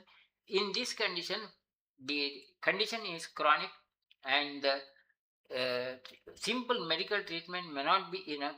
You may require more energetic treatment, either drainage or many times further investigations to confirm the origin of the pathology, and the treatment has to be more detailed as such. So, going into that detail would be consuming more time, so I will just skip that part.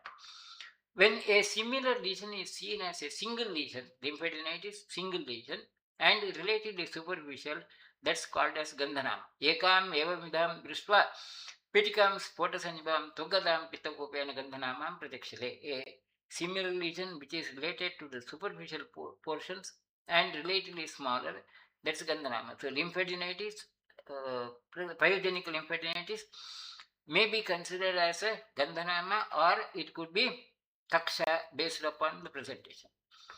Then comes the Vispotaka as a Kshudra Vyadhi, where typical presentation would be Agnidagdhanibaha Spotaha, Sajvaraha, Pitaraktataha, Kvachit Sarvatravadehe Smlaha Vispotakaha iti, where the patient would have like blips which are seen like the scars of burn over the surface of the body, tend to spread rapidly, and they may be limited to some areas or throughout the body. It's typical of the pemphigoid lesions. Now, pemphigus and pemphigoid, these are the two different issues. Pemphigus has a more severe prognosis where the mucosal surface also will be involved. Pemphigoid, the mucosal surfaces of the oral cavity are not involved and has a better prognosis. So, differentiation of that would be quite essential. In a pemphigoid lesion, typically the treatment would be Kamaruga Paripatadikata, which can resolve the condition completely.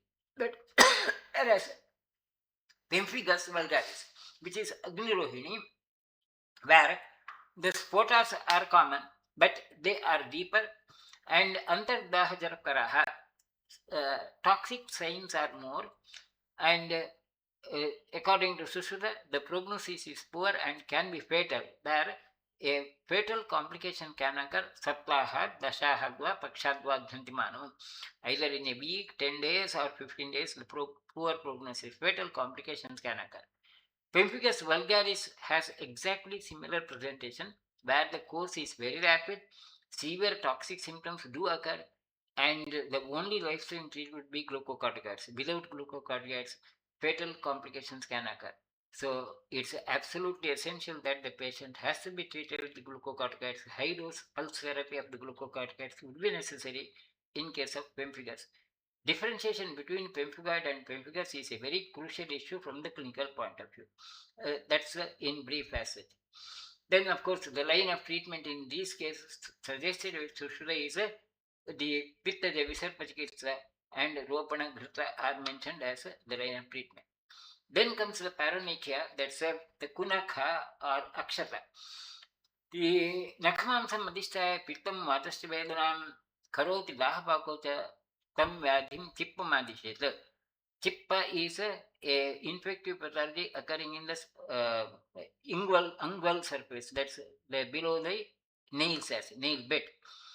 When the same is also named as Tadeva Akshatarogakyam Tata Upanakhamityapi, the other names are Akshata and Upanaka. When the same lesion or similar lesion is presented as a result of trauma, Abhigata Pradustoyonakaha, then it's also called as Kunaka. So Kunaka, Chippa, Akshata, Upanaka. there should not be any confusion with these names. And they are very common, the nail bed infective pathologies, which are quite common now. And the treatment has to be, once there is a pus formation, it has to be drained, and cleanliness, hygiene of the area is the important issue. Patients with that nail bed infection, it's quite important to rule out the systemic diseases like diabetes. Once the drainage is done, usually the conservative treatment like trifluorogobulogandakarasayana would be enough. Sushruta also has suggested about the similar treatment of Vistrabana and the local application of the medicine treatment. Then comes the Anushayi. Anushayi is a deep-seated, painless swelling which is firm and the color of the area is not affected, typical of the cold abscess. Antaprapaka, where the paka signs are not seen but it's in the deeper area. And from the clinical point of view, you may have the patients with the swellings which are somewhat fluctuant, non-tender, which are very chronic, tend to be chronic. Now, the most important is that investigations are necessary. You cannot just make a final diagnosis of a cold abscess due to the cause. And most common cause for the cold abscess is tuberculosis. And if it is proved to be tubercular, anti-tubercular treatment is essential. And tuberculosis being a notifiable disorder, it also has to be notified. Then comes the bilarica, where the patient would have a swelling which is like bilaricanda, that's pedunculated swelling, where having the surface is being rough, uh, similar to bilarica, which is exactly seen in case of condylomas, a sexually transmitted disorder, often seen in the genital area or inguinal areas. Vidarikandabal Ruktam Kaksha Vankshana Sandishu Raktam Vidarikam Vidyat. That's one. Of course, these days that lymphogranuloma venereum or condyloma are comparatively less common because of very frequent use of antibiotics. It's a better response to penicillin as such, though the incidence is comparatively rare. Another well-known cause is the HV virus. Now, HV virus and prophylaxis of HV virus conditions has become a national program now, and the importance of that cannot be completely ruled out. Sushruta has suggested about the treatment of local application of LEPA and resulting in pus formation, which may not be very relevant now. And at the end, Sushruta even suggested surgical treatment of removal of this, which also may not be very relevant in the current situation. So, in the current situation, you have a better and more definite treatment, and also it has a relation with the National Health Program of eradication of HIV virus. So, I think you have to consider that in when you go into the treatment. Then comes the Sharkarabhuda. Sharkarabhuda is where there is a progressive hardening of the discharge from a cystic swelling. A proper Mamsasirasnayu, Shleshma, Medaslanila, Granthim Kurvanti. Initially, it's a Granthi, and then the discharge is hardened. That's very typical of the sebaceous heart. A sebaceous cyst which is not treated properly, the discharges may get progressed and they may present with the horn like hard structures which are seen, and often they also are called as Cox peculiar tumor. It may have a confusion with the tumor like, and the treatment has to be again surgical treatment that has to be removed. Sushruta also has suggested same Megorba Vidhanena Sadhya Sharkarabhim, which also is the same. Then Pama Vijartika Rakasa. These are the words which are both used in the Kushta Prakarana as well as Shudroga. So Sushila has just summarized this, and probably the differences are between only about the prognosis, as these conditions may have different prognosis depending upon the depth of the involvement. So again, there could be issue of controversy, like how the same diseases could be considered as Kshudroga or the Kushta. I would be just suggesting this as the difference in the prognosis which was assessed. Then comes the Vidarika, Padalari, sorry, Padalari. Padalari is where there would be cracked feet. Again, very common conditions which we see now, often due to the sensitivity to the plastic or the friction as such. Parikramaशीलस्य वायुः अत्यर्थरुक्षयोः पादयोः कृते दारिम्. It's a due to the dryness of the keratin layer. It's a sort of hyperkeratosis which results in cracking of the area. And the most important part is of the treatment is to keep it moist. And for moisture, you may have different substances. Petroleum jellies often are used in the current practice, or you may use any of the tail or the ghrza.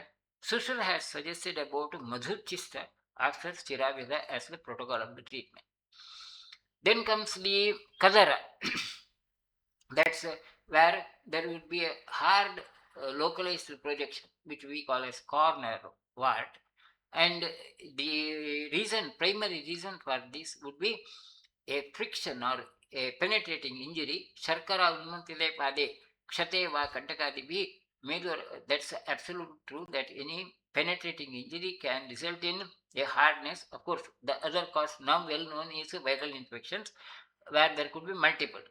The eruptions which are multiple, they are more often of viral pathology corns, whereas the typical single lesion is often due to the mechanical pathology, or often it also could be a consequence of systemic disorders like diabetes or a absence of sensations, that trophic functions, uh, where the diseases are presented with the Kirakatina, hard nodular lesions form, and Nimna Madhya, the central areas may have a depression, and Kolamatra size will be as seeds. Now, Sushruta has suggested about surgical excision and cautery.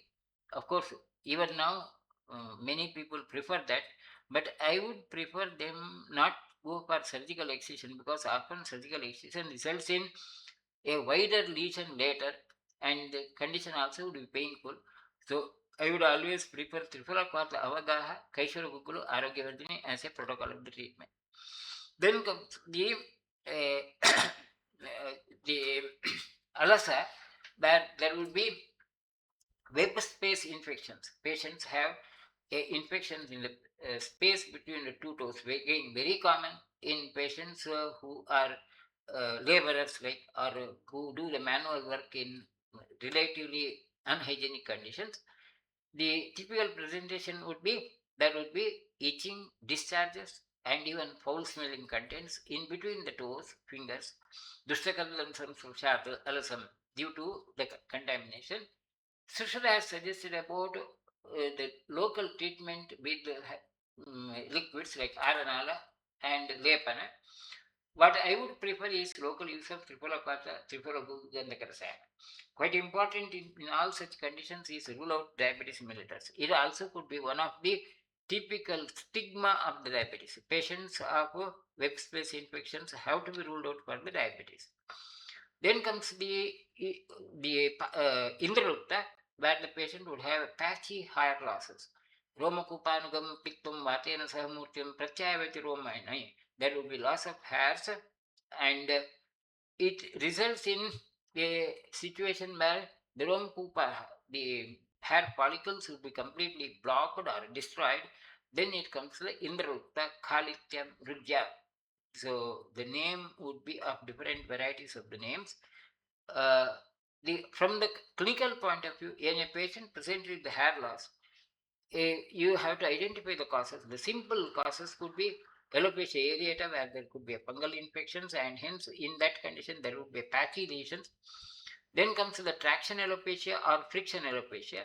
Either it could be due to the manual irritation, that some patients who have psychic abnormalities, they may go on plucking the areas, or it could be due to the friction, either with the helmets or maybe other factors where there could be friction, or the other condition is android alopecia, where there could be genetic pathology, hormonal factors which are mentioned. Differentiation of these is quite important. Alopecia areata, the lesions will be spotty, limited to some areas, and you may see the skin surface being rough. uh, then traction alopecia, some specific zones are seen, and you'll take the history, you'll know that there will be some factors which has produced the issue. Android alopecia is usually seen in the middle age and often genetic, and the features would be, pattern would be of different patterns. These are different patterns as such, vertex patterns, which are now given with some code names like 3A, 5A, and so on. So, but important is identification of this. From the management point of view, virtually android alopecia cannot be cured with any medical treatment. You may have to go for the cosmetic treatment like hair grafts, wigs, and so on. Whereas the alopecia areata that can be managed somewhat better, and usually I would prefer same Kaishur Google Gandhakarsayana for quite a long time, and many of the patients would have very excellent response. Local irritation treatment, application of irritant substances also often can help to a certain extent. And Sushruta has suggested about a similar treatment where Siravesa is done and then local application of Maricha, Kasis, etc., which also could be tried as such. Then another of the condition is the Darunaka, where the Kesha Bhumi, the hairy surface of the skull, would have disruptions, and there could be multiple these erosions and scales also, which we now consider as a dandruff. And quite important is to rule out the parasites, pediculae, that pediculum humanis, which we also call as a henu in Kannada, of course. Maybe the language could be different. A parasites present also could be one of the triggering factors. Then the dandruff also could be produced through chemical irritation. That's also the other important factor. And the treatment important is the one is a care of hygiene is quite important, and any use of that chemical irritant chemicals have to be avoided. uh, that's one of the important issue, and one of the most common triggering factor for the dandruff is so-called anti-dandruff shampoos.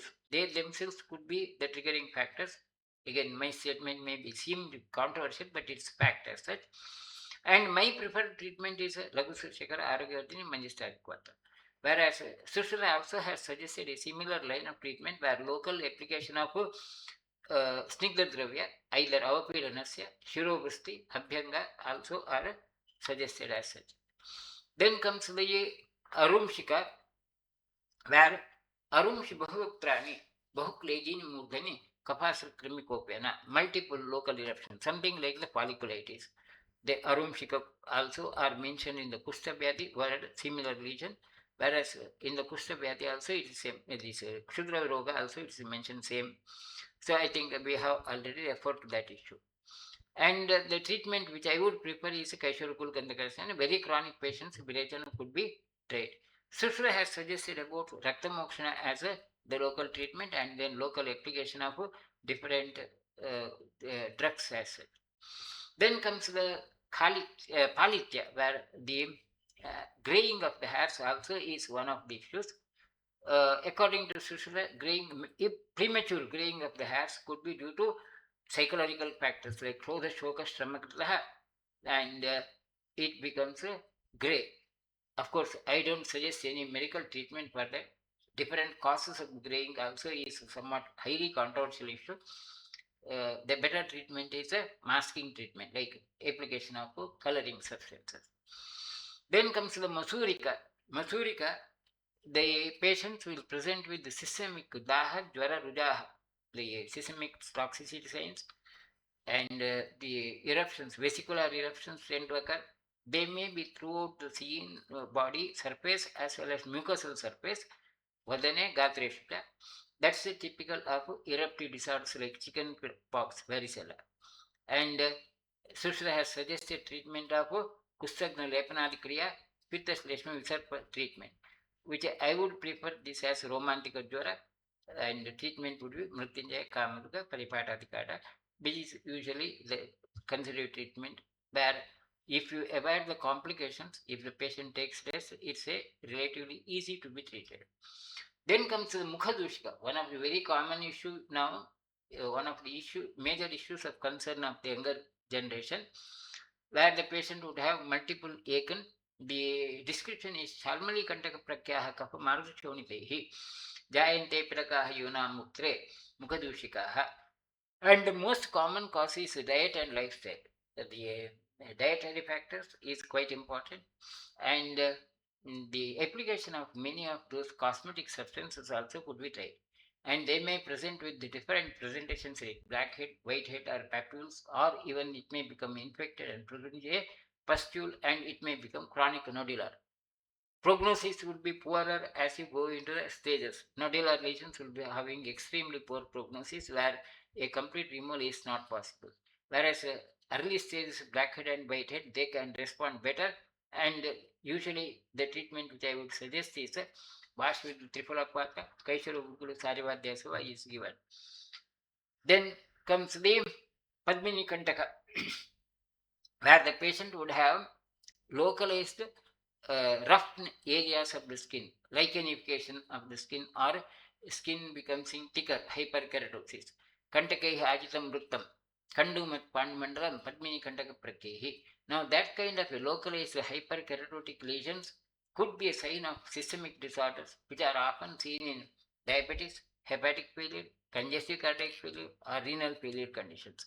So, I may not suggest any specific treatment for these skin presentations.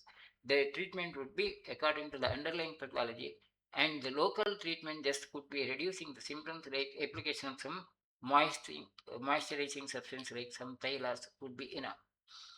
Then the Jazumani or the nemus, which is a genetic issue, or often they are seen at the present of birth, at the time of the birth also, where the surface will be presenting a patchy lesion, which we now consider as mole, which doesn't really require a specific treatment. Even they may be considered as the birthmarks. But a mole which is increasing in size rapidly has to be considered carefully, which could be a sign of melanoma. So it's quite important to follow the size of the lesion and whether there is a induration or not. If there is a induration, it may be having a risk of melanoma, which require a different approach to treatment. The description of that Jatumani or this would be Nirujam Samsanam Mandalam Kaparatajam Sahajam Rakamishatas Lakshanam Jatumanim Midu. That localized nemus is the condition which generally doesn't require a treatment. Sushruta has suggested surgical treatment of excision. Of course, now also, if it is a cosmetic issue, it requires surgical treatment. Similarly, another of the localized lesion, which is also a nevus now, we categorize nevus. Sushruta has suggested when it is very prominent, size is like masha, that's of black gram size, and blackish in color, then it's considered as a mashaka as such, which is also a similar issue of nemus only, and the presentation is a painless firm lesion anywhere in the body. When the size of the lesions are smaller, tilagatrani, Sushruta is considered as a tilakalaka. So all these are the different presentations of the nevi only, which are birthmarks, which generally require no treatment. Only for the cosmetic purposes you may require treatment. So Sushruta has considered this as a tilakalaka. Then Necha and Venga, these also are the other two diseases where there could be localized, not painless patchy lesions. Lesions are patchy.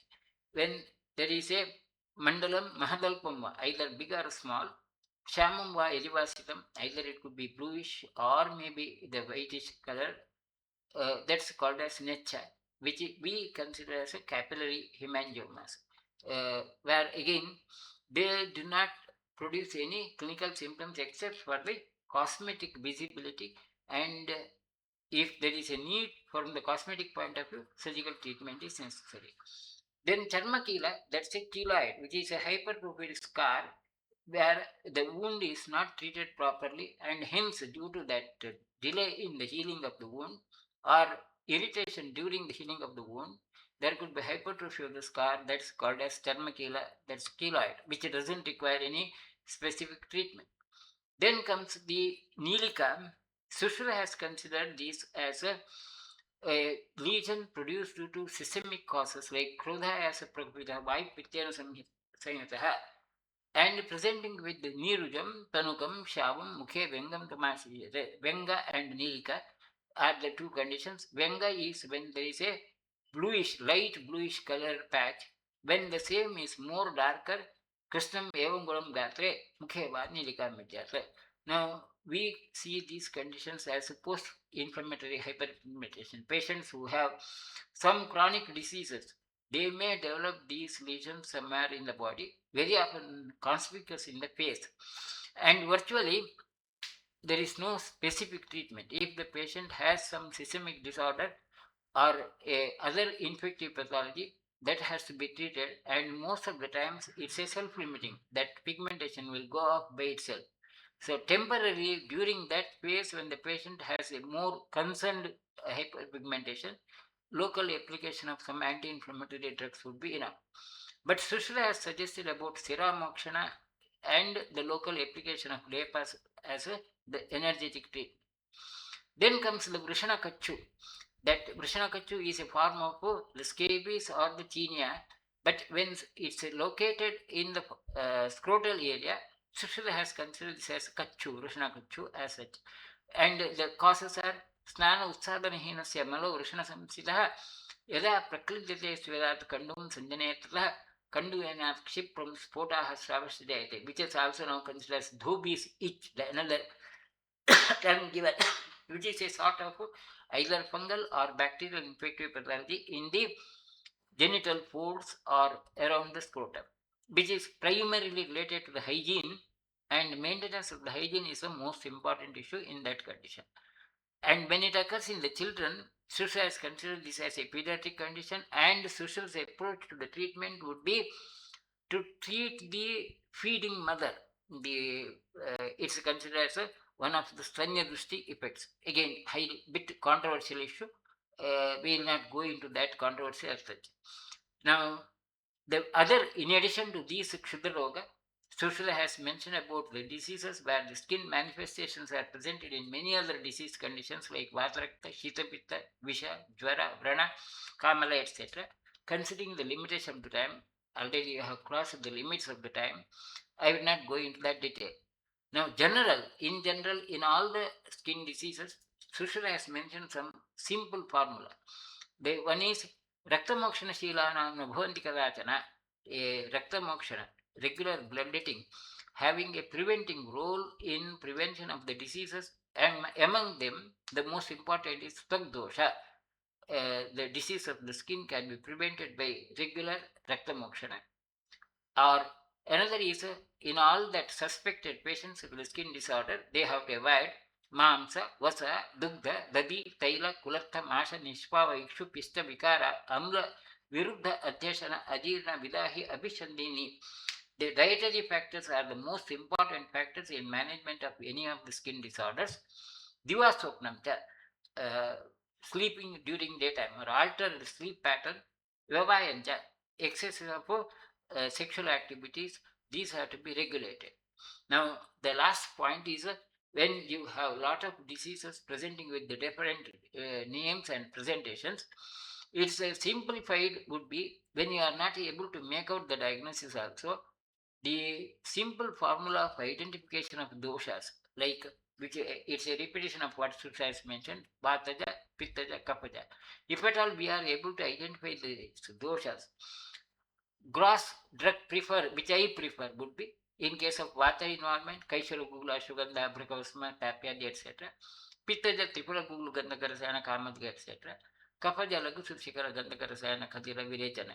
These are, and of course, Bustrin, Vata variety. That would be the usual protocol of the treatment. With that, we can manage the patient successfully in the current situation and follow the principle of Sushruta. Last is Sushruta has described the wide variety of the skin disorders, and many of these principles of treatment can be beneficially adopted in the current practice. With this, let me conclude. Thank you, and we have crossed the time limit. Sorry for that. If there are any questions, I think I would be ready to answer and then conclude.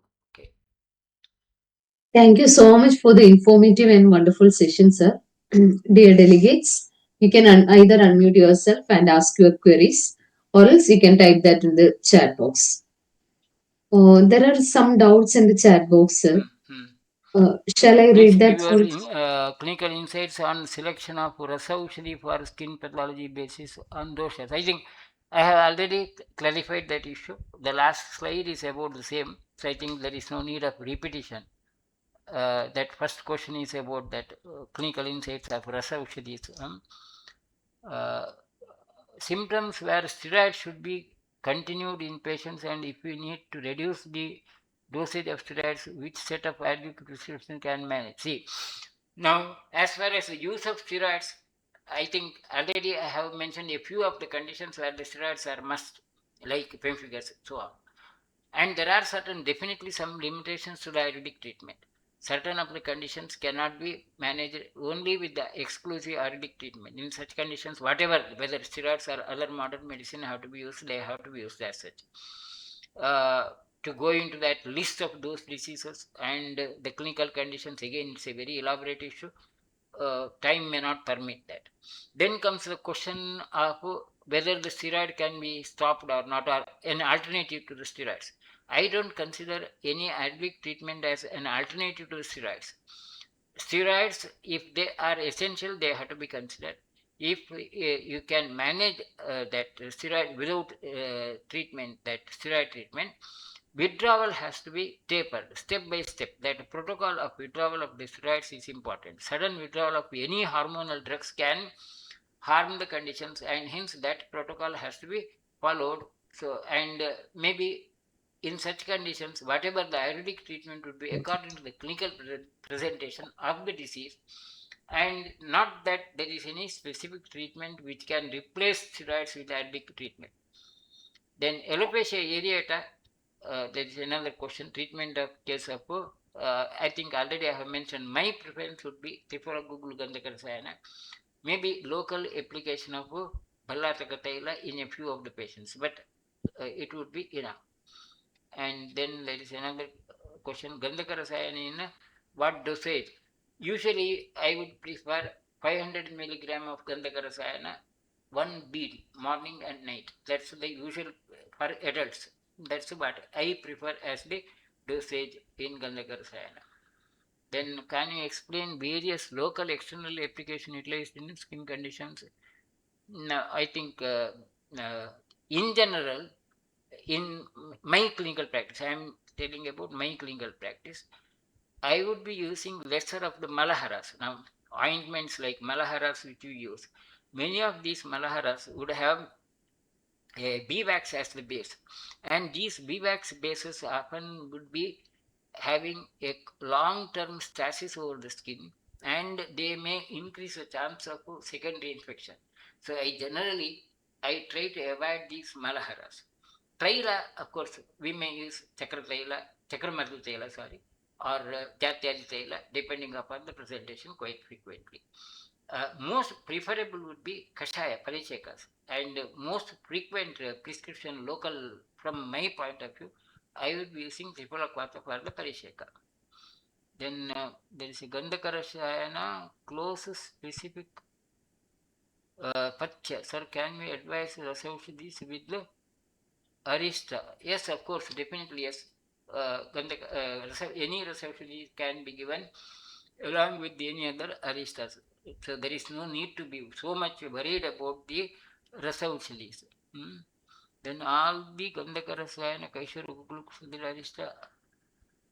Yes, of course, Khadirarista, Gandhakarasayana can be given together. Khadirarista, Gandhakarasayana can be given together. No harm in it. I have prescribed it in many patients as it.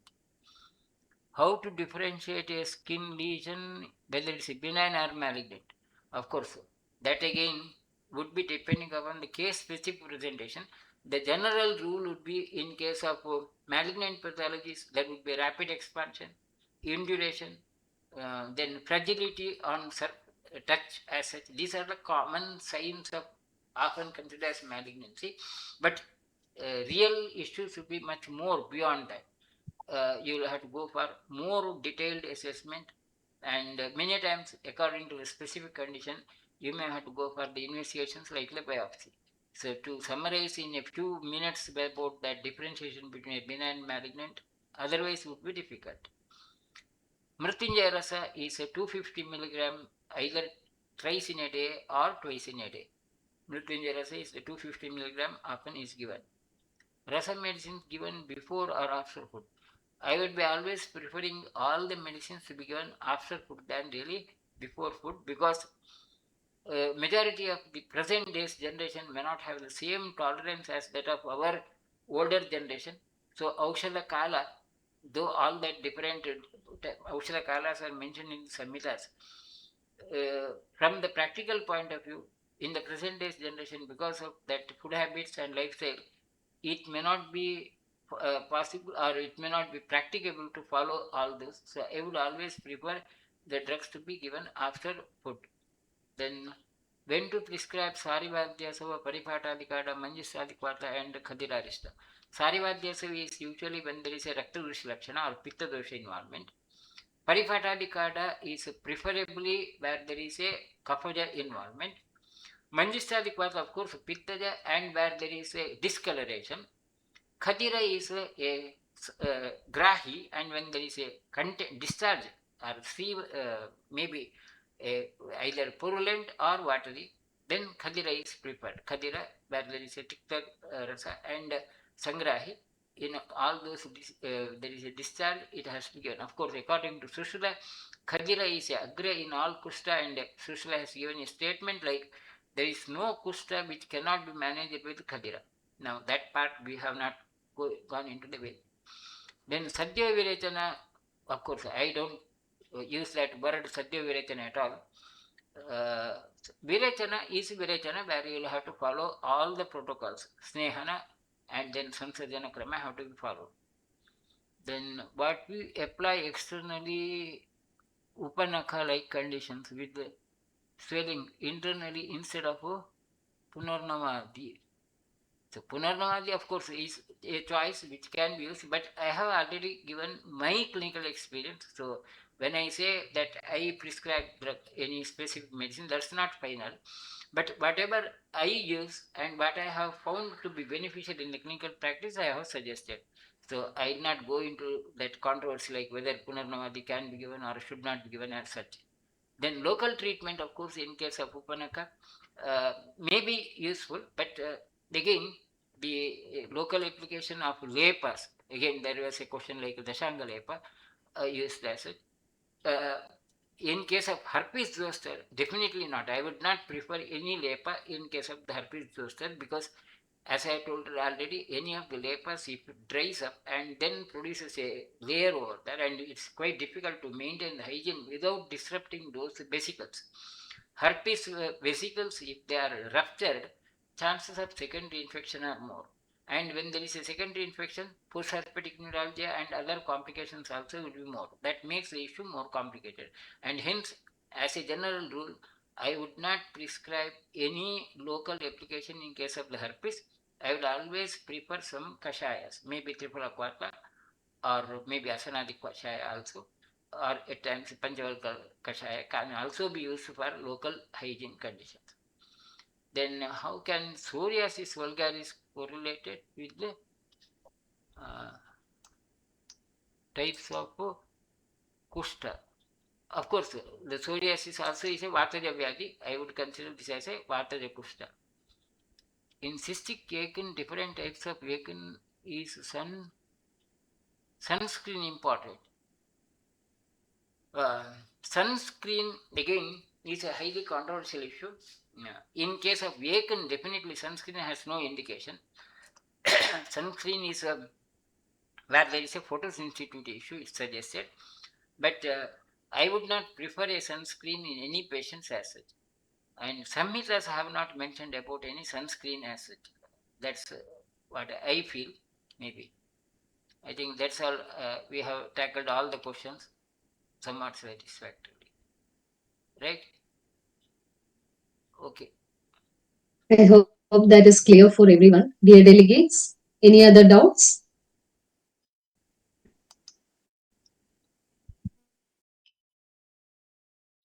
Okay, that is clear. Okay. Thank you so much once again, sir.